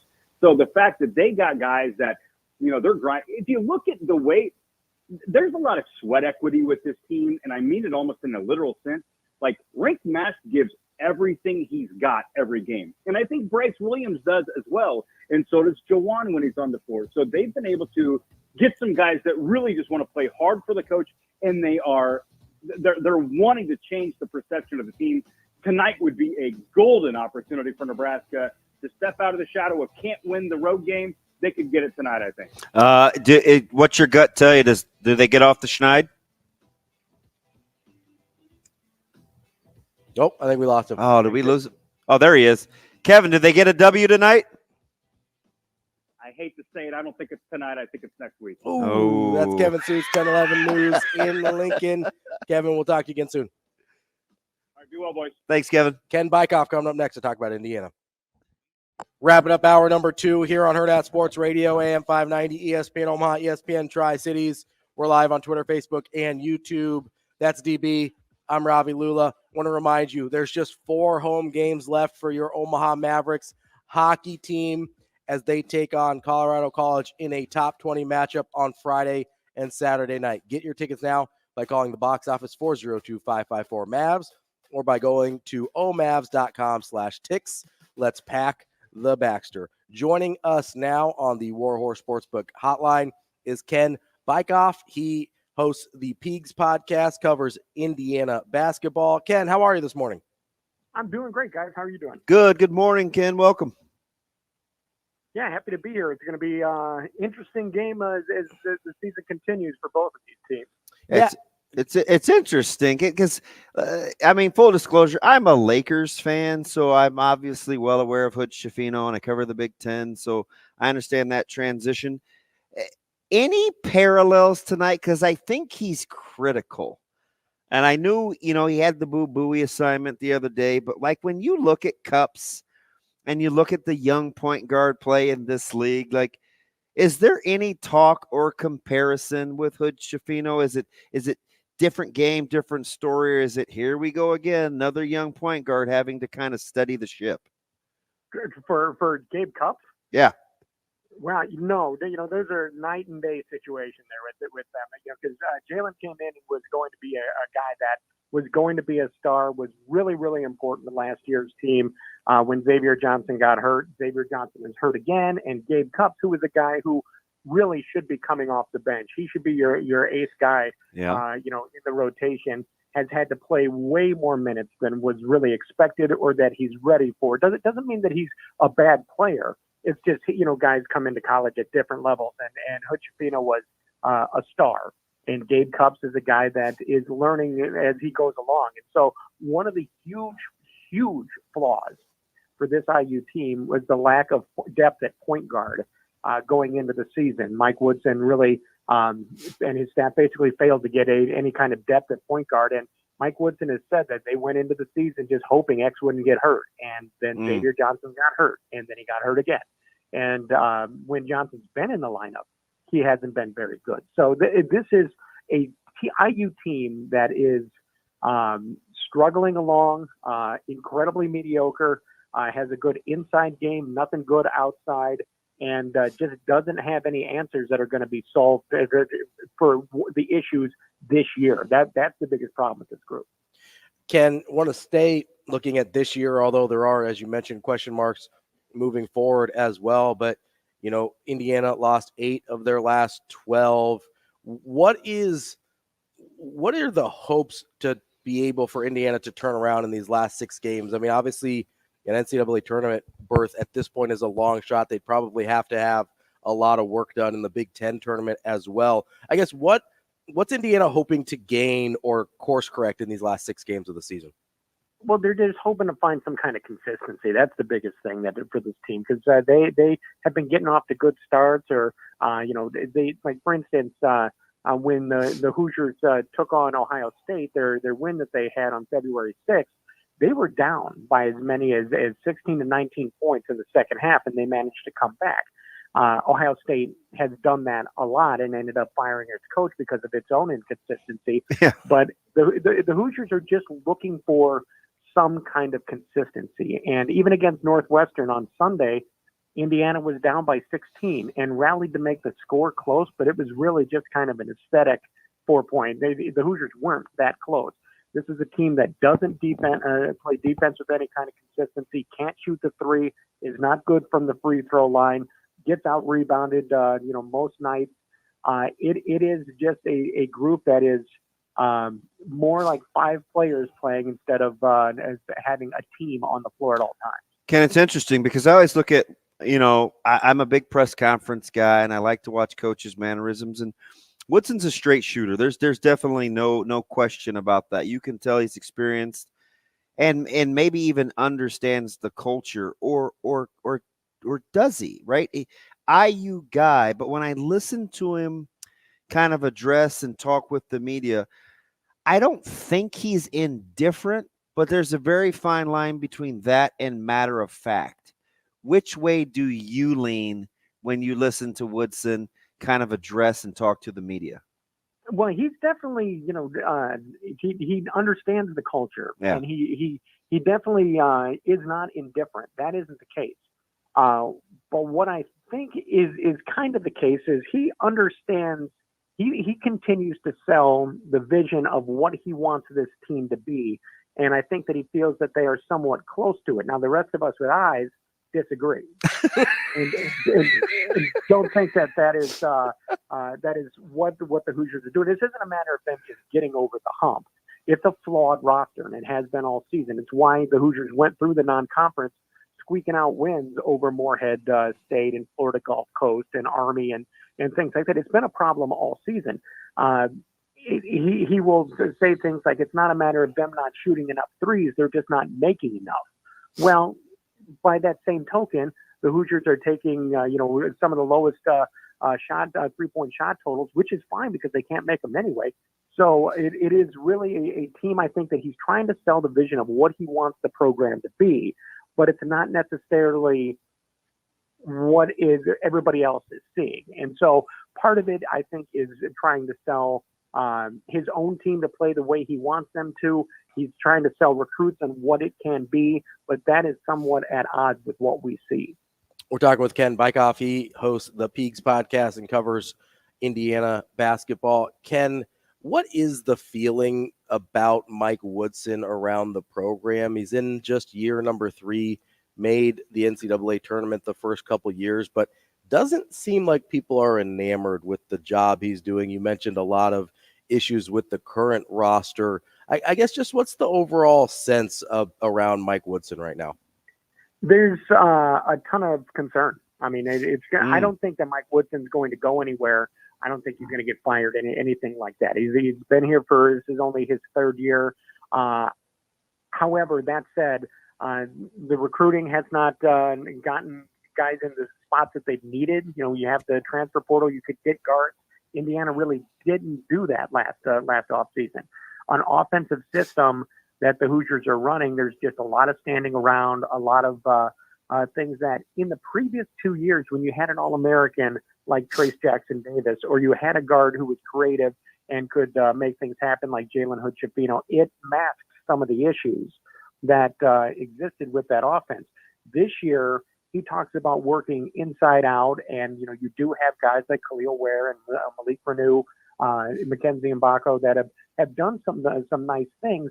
But in order to run an inside-out system, you need that outside portion, and that's where the Hoosiers really struggle time after time. One of the few games that they've had where they knocked down threes at a good percentage was against Nebraska back in early January, and they went 9-18. But since then, the Hoosiers just don't consistently make threes. So there's a lot of concern because this is a team that unquestionably Mike Woodson's team this year. The pieces haven't really come together in the puzzle to make a good picture, and it really is some concern going forward because the future of this program right now as it stands looks like more of the same.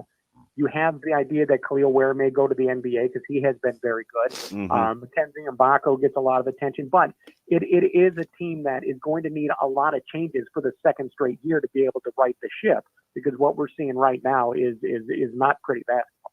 So 2 things at home that can come into play. Sometimes it's getting to the foul line and making free throws. Indiana's not a very good free throw shooting team, and making 3-pointers. You don't shoot it well. So when you're looking for the recipe for tonight against a team that is desperately seeking a road win, especially in conference, what's the key for you in terms of playing to your strengths at home? You really have to control the tempo and make things difficult on Nebraska. That's when it's something that has really been a struggle for Indiana against a lot of teams, to where they just haven't necessarily stressed teams defensively. They're giving up a lot of points. They get beat off the dribble. Second chance points have been a real problem. So if the Hoosiers could hit the glass, knock down some threes, and build a little bit of a lead and bring that Assembly Hall crowd, which throughout the season they might be frustrated with Mike Woodson, but boy, they want this team to do well. And so you could bring that to bear on Nebraska, put some pressure on it, and let the players feed off the crowd. You might be in good shape. However, this is also a very nervous crowd. You're talking about an 8:30 Wednesday tip-off, 8:30 Eastern Wednesday tip-off. You have an IU team that you said has lost a whole bunch in recent weeks. People are starting to get real itchy about Mike Woodson. I'm interested to see what the atmosphere in Assembly Hall is going to be like. If the Hoosiers fall behind early, get off to a slow start, which has happened, this is going to be a crowd that isn't maybe the most energetic. Ken, we appreciate your time. Good and stuff, Ken. Enjoy the Appreciate game you. tonight. Well, thanks a lot. Appreciate you having me on. That's Ken Bikoff. He hosts the Peegs podcast. He covers Indiana basketball. Nebraska still a slight fave, Ravi. I don't know. You in? Oh, I don't. We're gonna. I think we're gonna fight about the resume again before we get out. Weird, of here another today. fight. More Hurrdat Sports Radio coming up next. Kicking off hour number 3 here on Hurrdat Sports Radio, AM 590, ESPN Omaha, ESPN Tri-Cities. For this third hour, we're also on KFOR in Lincoln, live on Twitter, Facebook, and YouTube. That's DB. I'm Ravi Lulla. We're brought to you by our friends over at the Team Jack Foundation. The 11th annual Team Jack Gala presented by Fat Brain Toys is coming up this Saturday. That's February 24th in Lincoln. There are many great auction items up for bids. To learn more, go to teamjackfoundation.org. You can participate in the silent auction. You can donate directly to the cause. Find out all about their upcoming events as well. That's teamjackfoundation.org. Bryant Young, former 49er, going to be the keynote guest speaker of the evening at that 11th annual Team Jack Gala. They've had some doozies. Boomer Esiason. I think I emceed for Jim Kelly. Ooh, Jim Kelly's a good one. Yeah. Yeah, Jim Kelly. So cool thing is Oklahoma Tyler's, I guess, Stan, I'll say father-in-law, is a huge Buffalo Bills fan. Huge Buffalo. I mean, like, huge. And I remember before I left, because we were staying in the same hotel for the event in Lincoln, I mustered up the courage to ask for an autograph, which almost never happens. I can think of Julius Peppers and... You got a Julius Peppers autograph? Yeah. Nice. So I got J. Pep, I got Vince Carter, and I have Mark Richt. Mark Richt was here for the College World Series at Rosenblatt's. But other than that, big Mark Richt guy. I love Mark Richt. Me too. Love Mark Richt. Like, I think he's sensational. My buddy Banghart used to always like get mad at me because he's like, "Oh, he doesn't win the Big Win," and I'm like, "Jeff, why do I like you? Like, you can't keep talking bad about my guy." But anyway, I wanted him to take over for Bobby Bowden. So that seemed to be a natural fit, but FSU was like, "We don't want the retread." Well, I wanted him to take over for Bobby Bowden earlier before he was a retread. And I remember knocking on his door. So this is probably 9:45, maybe. Okay. And he signed in a T-shirt and boxers, like a No, it's a cool thing, like just a regular dude, just a regular guy. It's like, what do you need? And he kept having to like water down because he'd lost part of his throat and most of his tongue from the cancer. Yeah.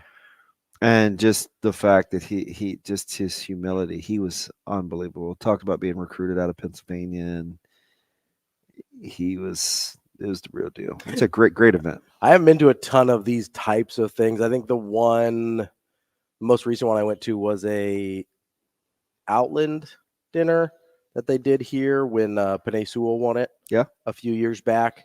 I believe we were at the same table. Yep. That was before you liked me, though. You were like, I don't know about this guy. I probably just wasn't talking much in public. Yeah, well, you were. Who was the table next to me? Somebody was harassing me. Well, Severe was sitting with us, so that was probably part of it. Yeah, he's fine. I don't know who was sitting next to us, but I think because we were at a table, some fans from the other radio station had won some seats at that table. And so I think that's why you were not really. I was extra quiet, right? Yeah, well, you also are watching. Creighton was losing a bad game to Georgetown that night too. So I was watching on my phone. Yep, yeah, see? So I remember that. But it was the Air Force, like, the old Air Force coach, DeBerry. Yeah, he was the speaker. Felt like there were a few inappropriate things said too. Yeah, probably. Yeah, probably. But I left. I walked out. You left early. Yeah, I walked out on. No disrespect to Fisher DeBerry, but disrespect to, like, there was some thing. I was like, huh? Is that why you left? Oh yeah. I thought you just had to go somewhere. No. I thought where I gotta go at 8:45. I don't know, man. You run all over the place. I have no idea. Picking my kids from practice. I never know. But there was. So I haven't been to a ton of those. I remember speaking of Bobby Bowden, a handful of years back, he was at the B'nai B'rith, I think. The great award. they brought him in for that. He was a former winner of that award. Yeah, I think that's when he came in and he was speaking. And my mom, I was younger. My mom tried to get me tickets, but it was like cost prohibitive. Yeah. So I remember Peyton Manning, one of the years, shout out to Coach Perone and the Albion Mafia. He was at Benson at the time, and Kiana Ibis and Malik Haluchawecki. Oh, yeah. From Bellevue West. And she was from Benson, won the B'nai B'rith Award. Nice. And Peyton Manning was the award. And I had a quarterback at the time, Avery Moore. He ended up being a great baseball player at Millard West. Well, was my quarterback, huge Peyton Manning guy. Yeah.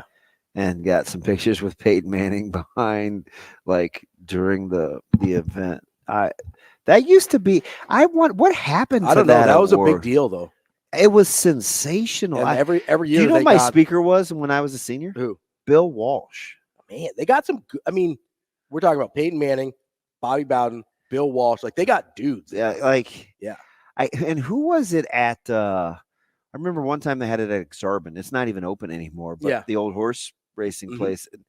Who was this? I mean, they've had some fellas.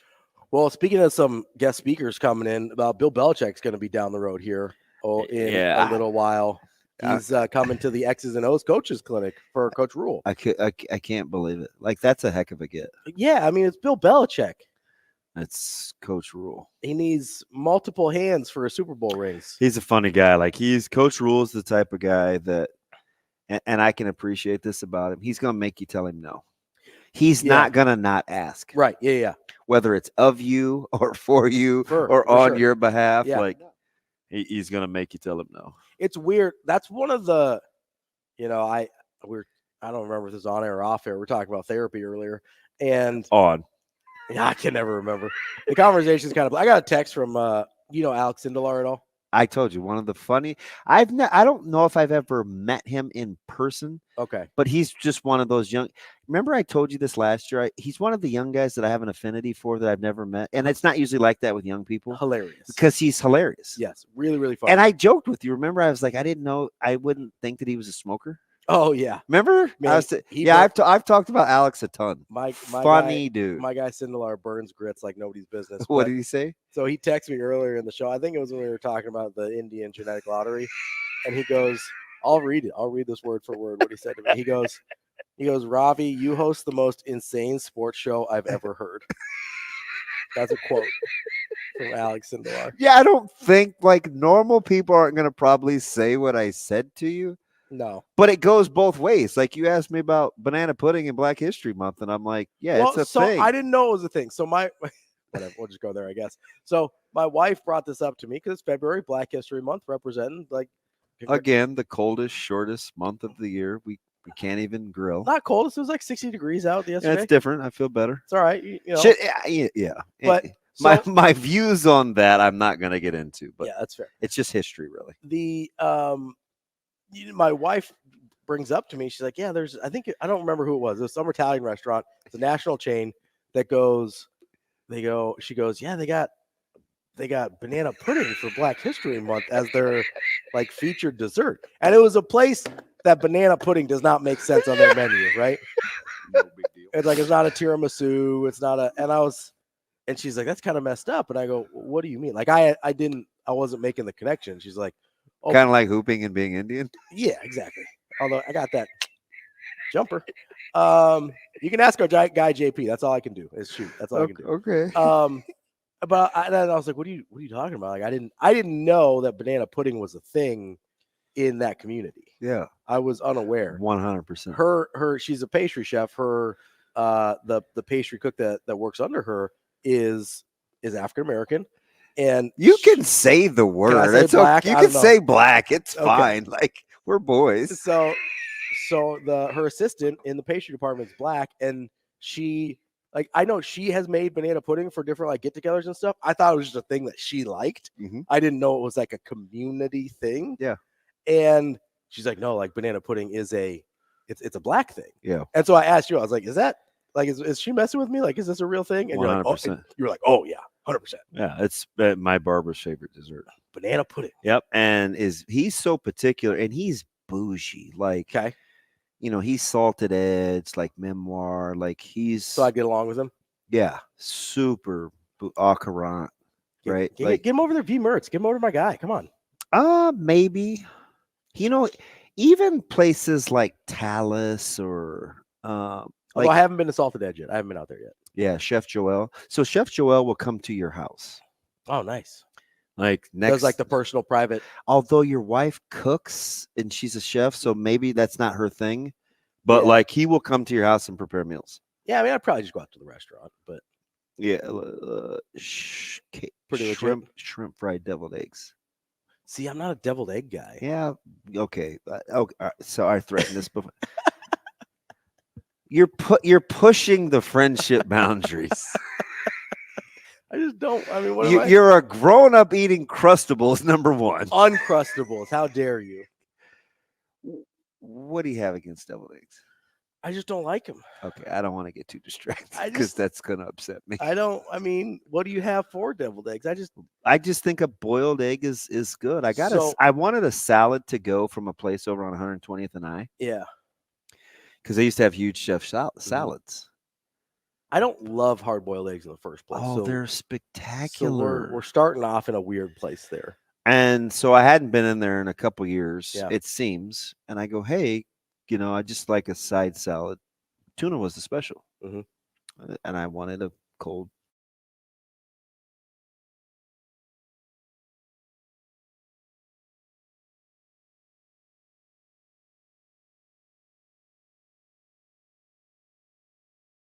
You go right over to Kroger's and get 60 eggs for like $5. That's true. So do you have to have your boiled egg on a salad? I think that's when it's best, but no, I like deviled eggs as well. Gotcha. But anyway, my barber is super bougie, but he is very particular about his banana pudding because the standard, and she's since passed, is his grandmother's banana pudding. I got you. Yeah. Caleb loves it. Banana pudding? Yes. Me and your barber might have to hang out a little bit. He sounds like my type of guy. I'm telling you. He's the guy that also said he'd give Caitlin Clark buckets, and he wouldn't. I don't think. He's 52. No, he's not. He's not giving her buckets. Now, he's slight and he's fit. That's fine. I don't care. Now, he can shoot, and he was runner-up player at Mr. Basketball in Nebraska. But that was a long time ago. That's what I mean. If he's 52, we're going on like almost 35 years ago now. Yeah, he's sensational. One of my you talk about a guy that's like a good sounding board. Yeah, he's amazing. Good dude. Yeah. But it's a thing. I don't know how we got here from Bill Belichick. But Bill Belichick. So Bill Belichick is coming. Oh no, because you were talking about how Matt Rhule makes you ask. Makes you tell him no. Yeah. Yeah, it makes you tell him no. Is there a relationship there between Rhule and Belichick? Gotta be pre-existing. Because I think he's got something in his office from Belichick. He does. So what? I was trying to figure out what the connection was. So I tried not to like be that dude because I was just captivated how over on the other side he has like a working station for his daughters. Yeah, he's got a little desk and stuff. And one really is like it just works together. It's like bleh. Yeah, like Leon and Viv, like what's going on? But anyway, but he's not a huge memorabilia guy, but he is very intentional, maybe in his nostalgia. Okay, yeah. So it has to be meaningful. So I imagine that there's something he doesn't meaningful. Have stuff just for the sake of having. Yeah, stuff. right. Not like the bone collector, but that's different. A collector. Yeah, that's a different thing. It's a great book. So he doesn't just have all the signed stuff or whatever. It's just he's got specific stuff that means something to him. Yeah, stays in a moment. And his office is cool because it actually looks like it's worked in. Well, I mean, he probably does. The man. No, it looks worked in. The man does some work. So here's my question for you, though. So Belichick coming to the coaches clinic. I was looking at this anyway. Is it weird if I sign up not being a coach? So part of the registration is they will ask you your school affiliation. Okay. All right. So because I kind of want to just go to learn. Yeah. Like, I kind of just wanted to go. Because I looked at the thing and it said anybody over 18 can go, but then they ask for your affiliation. So at least for the part of the clinic, I mean, I could send you the link. Did you walk yourself through the link? I did. I walked through the link and it looked like anybody could sign up. We registered as a team, but we were there last year. Yeah. Because I kind of want to go. So, speaking of like prerequisites, like Coach Lamonge, if like professional development, is a must. Sure. Yeah. Like you're doing something or going somewhere, and then you're bringing it back to the table for our junior clinic, which is in March. Do you think Coach Lamanji would adopt me as a made-up title so I could go? Yes. Yeah. Because I kind of, I don't want to fanboy. Schaefer told me he's being accused of being a Notre Dame. He is. Is he? Yeah, he's like an inside operative. It's not true. Like he is being. I've on the message boards. It is a thing that people are like, Lamanji's in the bag for ND. Is this over Christian Jones? Yeah. Well, it's the Rezacs and then Christian Jones. Because here's where it started. Let me walk you through the process here, okay? Okay. So it started with the Christian Jones visit. He's planning a visit to Notre Dame or whatever, right? Yeah. And somebody's like, the Rezacs are in his ear because both of those guys are going to Notre Dame. And then somebody goes, well, more than the Rezacs, you got to worry about Lamanji. He's in the bag for Notre Dame or whatever this. I don't remember how they said it. And I was like, aren't those the only? I mean, so Xavier Watts, right? Ended up at Notre Dame from Lamanji as well. But it's not like, I mean, he also had Hickman and Heinrich at Nebraska. Same time, went to Nebraska. Had Caleb going to Nebraska. Like, and I know you said this on air. Coach Rhule did our pregame for state on Zoom. Notre Dame made a late push at Caleb. Yep. Right? Yep. And I don't think Lamanji was in his ear about like, hey, you got to go to South Bend. He doesn't even work like that. But it's a thing. It is a narrative on the message board. People can make you dumber. In the bag for ND. And I coach Christian specifically. Yeah. Right? Like my guy. Yeah. Wouldn't I be the great equalizer? I would imagine. But I'm not telling him where to go to school either. Yeah, that's neither would anybody that cares about the young man's best interest or young lady. I could see, because I know you were. I mean, I think you told me this that X was kind of like, hey, maybe you should come check it out over here. Yeah, so peer recruiting. But here's to X's credit, mm-hmm. He did not say come to Notre Dame. He said, I know you better not commit to Nebraska. And Caleb didn't listen, obviously. No. But I'm just, I could understand maybe if they're boys, right? But I think you're selling both the Rezacs, Coach Lamanji, and Christian I'm not Jones selling anything. I just think people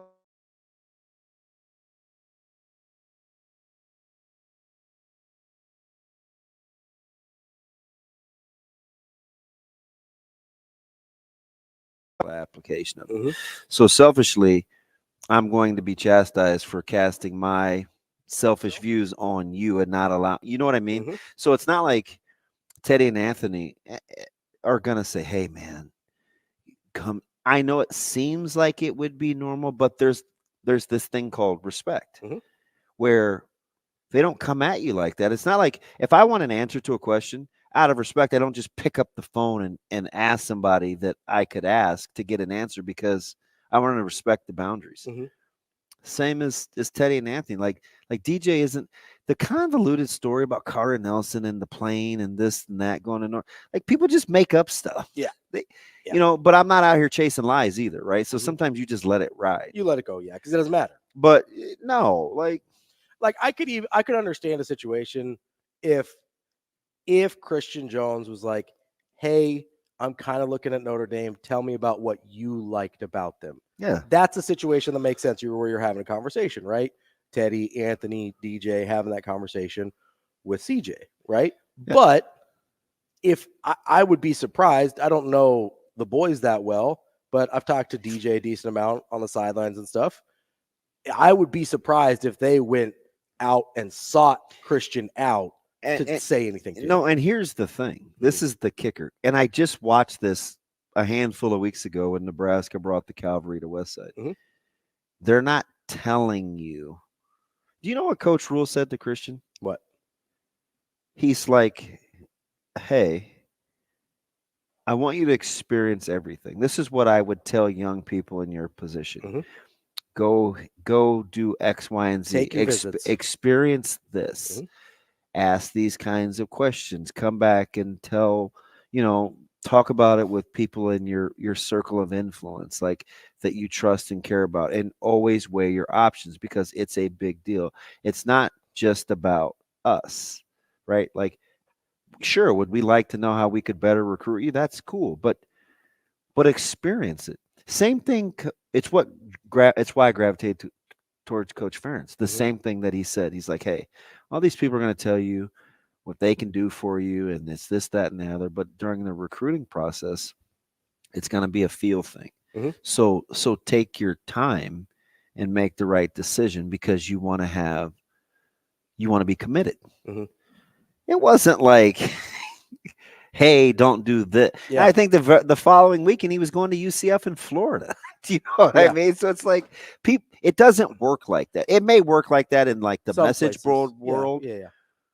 Where people assume that that's the narrative, but it's not. It's not how it works. And Coach Rhule seems very much like, and I don't know if he said this specifically or if I've just sort of made this conclusion based on some of his comments, but he doesn't want you to pick Nebraska out of default. No, I don't think he wants you to feel trapped either, right? It's the same guy that would pick up the phone and call UCLA on a coach's behalf. He wants you to pick Nebraska because you explored your options and you want to be at Nebraska. Yeah.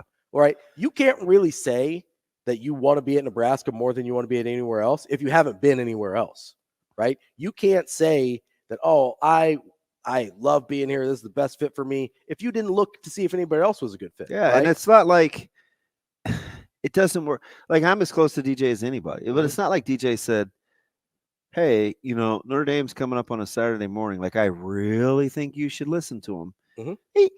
And he could if he wanted to. Like, we talk about a lot more serious things than that personally, right?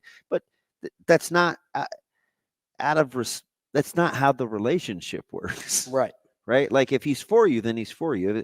And it's the same with, like, Coach Lamanji or anything else. Now, is peer recruiting a thing? Sure. Absolutely. But that's more like, hey, I want to keep playing with my friends. Right. Right? That's all it is. That's not how college works, though. We talk about peer recruiting like it's this like sort of. It's more of a high school thing than it is college, absolutely. right? I mean, but it's also kind of like, okay, you talk about a lot of was made about like Danny Caitlin peer recruiting to this Nebraska class with some of the in-state kids. Yeah, that's not a real like you can attempt it, but it doesn't.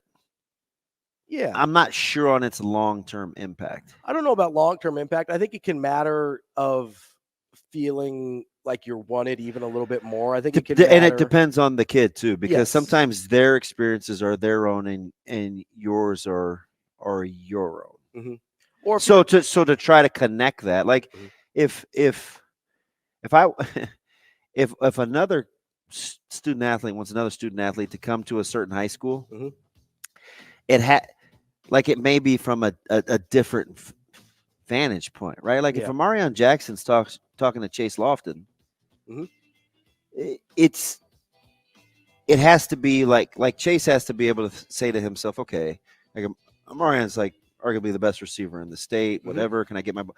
It's not, hey man, Millard South is for you. It has to fit. Yes, makes sense with what your goals are too. Coming up next, we're going to talk to Anna Bellinghausen, wrap up our coverage on Creighton and UConn from last night here on Hurrdat Sports Radio. We're back here on Hurrdat Sports Radio, AM 590, ESPN Omaha, ESPN Tri-Cities, and KFOR in Lincoln. We are live on Twitter, Facebook, and YouTube. Joining us now on the Warhorse Sportsbook Hotline is our very own Anna Bellinghausen of Hurrdat Sports, who was at the Creighton game last night. Anna, how are you this morning? I'm doing well. I feel like I didn't sleep at all, but here I am. Ravi didn't either, and I gave him a hard time, so it's okay. Like, he's probably a good 2.5 hours behind you, but you should have heard his voice like in the opening segment. Rough. I was like, it was bad. What is going on? It would have been worse if I was sitting in like real seats and not with the press, because I'd have been losing my mind. I composed myself a little bit when I'm sitting with the press, but I would have lost it. AB, what time did you, or at what point did you let yourself go full-fledged fan, or did you not? I try to keep it pretty good, pretty professional. But when I was sitting on the baseline, like if someone had a camera on my facial expressions, it would definitely have shown quite a bit. At that point, there's just not a way to just contain your emotion, regardless if it's your team or not. Like, you're still watching amazing basketball in a moment that's never happened in Creighton history. So you can't just be a robot and, not let your emotions show at all. But it was so cool. I mean, I was literally standing up waiting for the court storm right on the baseline, trying not to get run over. So we were right in it. AB and Ravi Lulla here for court storming. Let me ask you something here, though, Anna, because Ravi was kind of explaining this moment in terms of being a lifelong Creighton fan in the Mo Valley and going to the Big East and then the transition and then booing that or pitting it against an Elite Eight run versus what happened last night. Can you or how do you separate those two things? Because they're both very significant accomplishments, although I was like, hey, one's in the regular season, one's in the postseason, but they're both of great significance. Like, how did you kind of balance that? Yeah, it's a good question. It's funny because I actually asked the same exact question to Ryan Kalkbrenner last night. I had asked him in the interview, how does this rank in your Creighton moments? Because, I mean, he's been around the team the longest. And he said the Elite Eight is still above it just because it was the postseason and the postseason matters more. So I think that's the simple answer, right? Because obviously it's do or die in the postseason, and in the regular season you get so many chances against these teams. But to be the number one team at home in the fashion that they did it, I almost think that fans might remember that more because obviously more people were at that are true Creighton fans versus on the road, during March Madness and in going to the Elite Eight. But I think it's hard to compare the two just because it's regular season versus postseason. But I mean, if you're going to pick something to happen to a team, I'd rather have it happen in March than right now, just because you want to see your team go as far as possible. But it's a great question, DB. And Ryan Kalkbrenner said the answer I think most people would say, and that's Elite Eight. And maybe I got to look at this more from a coach, right? Because I talk about this all the time, and when you go from the hunted to the hunter, or you've made a run, whether you're the Chiefs or the Patriots or even our own high school team, where it's like, okay, I was here last year, and that's far, but I need to stay in the moment because that's what's ingrained. Like, maybe it's just about staying in the moment and enjoying that as a benchmark for a coach, because your team's not fast forwarding to the postseason. Mm-hmm. And I think that was the sentiment from McDermott post game too. And just, this is just one game. Like, this is an amazing milestone. This is historic, but it's just a building block to what we've been, building since June when we came in here for summer practices. And honestly, nobody on this team was surprised that they won. It was funny just watching them in practice the day before. Like, you wouldn't have guessed that this team was about to play number one UConn just because of how calm and composed they were during practice, and it was just regular. It was just same old. And Kalkbrenner told me, last night in our interview too, just, hey, we're a bunch of old basketball players at this point. We've been there, done that.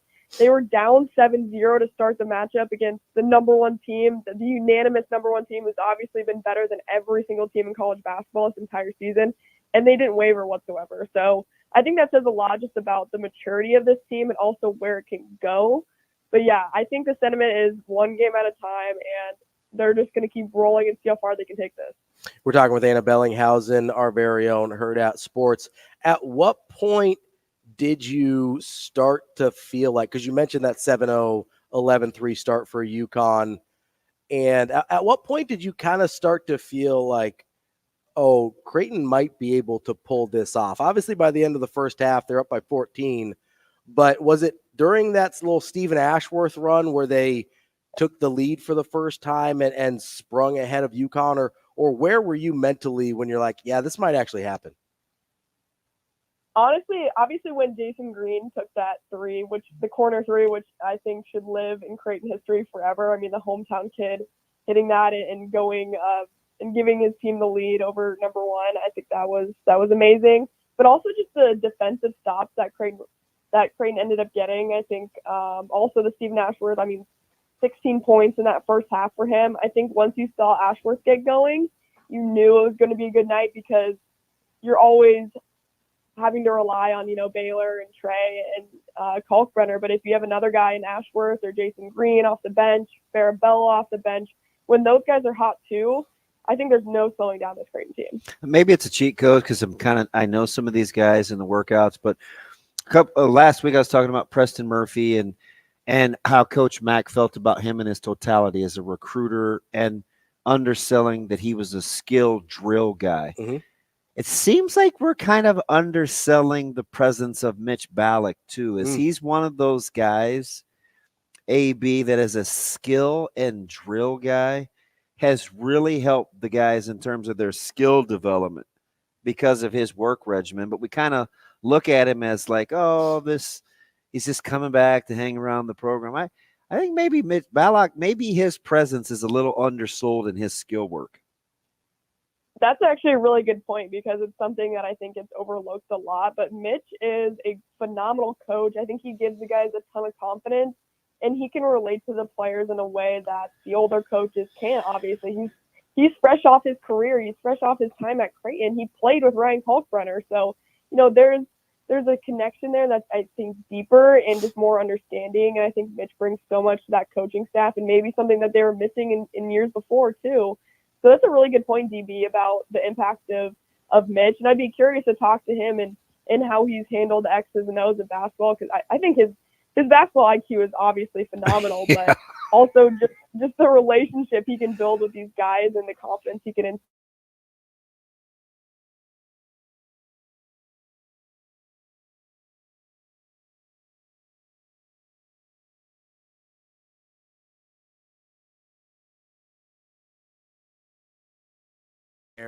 But in terms of how you've seen this Creighton team, does this change at all what you think their ceiling could be in terms of a March run? For sure. I think I'd be silly to say not, just because you could go in this game and get blown out by 20 points at home, just like UConn's done to pretty much every other team in the past game. So for them to come out with a dominating win at home in front of all the fans, in front of that atmosphere, and live up to the expectation, maybe the expectation that maybe not the fans had, but maybe the media had right away. They were 8th preseason in the country. So I think there's a lot to say about this win. I think it's a statement. It's obviously huge for the resume for March, but yeah, I think it does impact this team moving forward and its confidence. And most likely Creighton will match up with UConn again in New York City, and for round 3, that could be pretty amazing. So this is a huge confidence boost, and they should feel pretty good about themselves moving forward. That's Anna Bellinghausen, our very own from Hurrdat Sports. Anna, thanks so much for joining us. We'll talk to you again soon. Thanks, guys. I think Nebraska would trade in their Purdue win for a win tonight versus Indiana on the road. Ooh, interesting question. Let's get to that next. Let's fight about Nebraska's resume more here on Hurrdat Sports Radio. Wrapping up the show here on a Wednesday on Hurrdat Sports Radio, AM 590, ESPN Omaha, ESPN Tri-Cities, KFOR in Lincoln. We're live on Twitter, Facebook, and YouTube. That's DB. I'm Ravi Lulla. We have a surprise visitor for us this morning. His ears must have been. I literally just texted him too. He did, yeah. And he's like rolling in, and Shane goes, "Is that Jacob right there?" We've got Jacob Padilla joining us here on Hurrdat Sports Radio. JP, what's going on, man? Good morning, guys. I promised Damon that I'd come up and help him with something, and we were talking last night. He's like, "Hey, just come up a little early." I was like, "All right." Plus Jacob knows I'm pretty stew. I'll be honest. What time did you leave the arena last night? Walked out like 4:05 a.m. I thought you were joking. No, I was serious. I apologize. And so I was like, man, He goes, "You're not going to see Jacob." He didn't leave until probably 4 a.m. And I didn't even bat an eye at it because who does that? Well, because you did the pod and then you wrote, right? I did most of the writing before the pod, but yeah, we didn't get out of there. Why until didn't they after kick 4 you a.m. out? They don't care about us. They're just working out there. They're just cleaning. They don't care. We just close the door and they go about their business. Don't worry about us. 4 a.m.er. Yeah, I saw a picture of him and Maddie D taking the selfie outside, and like you could start to see the sun coming up almost. I must have missed that on social Did media. you go to I bed at followed all? both guys. Yeah. I don't know how much I slept, but I at least laid down for a bit. Did you dream? I don't even remember if I ever dreamed. So I'm just dreaming about. And you're whining about I wasn't whining. I was just saying my. He's on less than 4 hours of sleep. I'm on about 3.5. Well, welcome to my world. Yeah, it's not healthy. Like, No. don't make a habit. I of was it. gonna say. Can make it up later. So yeah, but you won't make it up later. So comments in StreamYard are very much Padilla-esque. No, they would not trade the win. I don't think they would either. Jacob didn't even think about it. I said, hey, would you trade up the Purdue win for a road win and take your chances with the rest of the schedule? Yeah. You said just the opposite. No, I think you need something like that at the top of the ledger, especially with the kind of with the Wisconsin decline falling off the Wisconsin map. on. That kind of lessens that win somewhat. If depending Wisconsin on where was they still end up good, with. would that matter? Why do you know Wisconsin's not good, Ravi? They haven't been playing good. I mean, that's not rocket science. How about there. what Iowa did to Michigan State? Are we going to act like that didn't happen? I don't know what to do with Michigan State, man. Seth Davis will probably still rank him in their top 25 or whatever. The bias is unreal. And Ravi looked at me yesterday and he goes, because we were talking about bad teams that can win a championship, and he was trying to convince me of Michigan State, and I go, I don't think you can convince me that they could win a national championship. I was trying to find the line of the worst team that could win a national title. I don't even think it's Iowa State. You think it's higher than that? Like better than them? Yeah. Because that's kind of where we landed the other day. Was Iowa State was sort of in the neighborhood where we were talking about. Young Jacob, would we see a 4 or lower seed in the Final Four this year? History says we will. Yeah, that, and this year more than any other. I guess it might be a little different, like the neutral site aspect of the thing, considering how wild it's been, like the home road splits this season, and how many really good teams have been unable to beat unranked teams on the road. So you think like a team like Kentucky open. only has 3 quad 1 wins. That's the same number as Nebraska. Your squad FAU is going to be like an 8-9 seed. Why do you keep calling them my squad? I'm not a. I don't get the FAU love. I mean, they made a Final Four last year. I understand. Back, so I understand that. that. I understand. But then I just watch him. I get the Davis thing, even though he has one of those sneaky games. Because like when you watch Davis, it's like, well, how does he do it? Not elite, probably at any one thing, just probably more crafty. He's one of those guys that is your quintessential. But he's a tough guard, though. He's your quintessential good college basketball guard. You look at him and you're like, probably don't like him as a pro much. Probably doesn't have enough an elite skill to do something like that. But I don't know. Am I crazy to think he's? I don't know about stylistically, but like somewhere in the neighborhood of like a Shelvin Mack for Butler. No, better scorer. Okay, fair. Don't take my word for it, though. I'm just Jacob. Who was the best player on the floor last night? Who? That's a difficult question because at halftime it was either Stephen Ashworth or Ryan Kalkbrenner, and then Tristan Newton got going in the second half and. I like how we failed. We didn't give Kalkbrenner much love. I don't even know if he's come up today. He has not. We talked about Farabello even more than Kalkbrenner. I'm glad you said that because I think you're right, especially defensively. We talked about Jason Green the most. Yeah. And deserving this. I mean, we've come to maybe take Ryan Kalkbrenner for granted somewhat as a group watching this team. And even fans for a long time because of the way it looks, and it isn't necessarily the prototypical skill set for a great college center. And the numbers weren't crazy last night. Yeah, but he had 4 blocks. He had at least 2 turnovers directly because they were terrified to try to shoot around him and left their feet and had no one to throw to. How about the block when they cut it to 10 and Connecticut had the ball? Just massive play and swatted Klingon a couple times. Yeah. Including on a dunk. Blocked him twice, back in his face twice. 2 of his scores are, I think his first score against him in the first one, too, is where he blocked him. And then at that point, he's out of position for his second play. You just need better luck with where the ball's going. But, yeah, Klingon, he has not really – Creighton kind of made his impact minimal. Obviously, the foul trouble played into that, and he got a few dump-offs. Lateral quickness is very subpar, too. Now, granted, maybe the knee was bothering him, but – situationally, I was talking to Ravi throughout the game. I thought the advantage Creighton had going into this one, part 2, Mac being better than Hurley, showed itself early. Creighton's action 15 feet away from the hoop was spectacular. Well, and that's the biggest difference. I mean, Creighton, the way they handled what UConn threw at them was much different, but like there was a massive disparity in what UConn was running the first time and what Creighton was in terms of execution, creativity, setting hard screens, moving well off the ball, all that type of stuff. Like UConn, they were running great stuff the entire game against Creighton last time. Like the guys were running this time, complete opposite. Creighton was getting guys open all night long, and they were stuck to UConn's guys like glue. If Nebraska gets one done on the road tonight, they've shown a couple of different ways to skin the cat. Indiana doesn't shoot from the foul line great. They're not a good three-point shooting team. Who, in your opinion, has to be the bell cow for Nebraska tonight? Trying to remember that first game against them and who played well, matchups-wise, what they've got there. See, the thing is, they're at their best when they don't have one player. It's four guys scoring 10 to 15 points or whatever. They're capable of winning when Casey gets on a heater or obviously Rink Mask goes off. So they've got guys that are capable of that, but I think they're better off when they've got just kind of collectively as a team, different guys stepping up because they don't have that one guy that every game you can rely on that like, all right, you're going to be our guy. You're going to go out there and get 20 for us.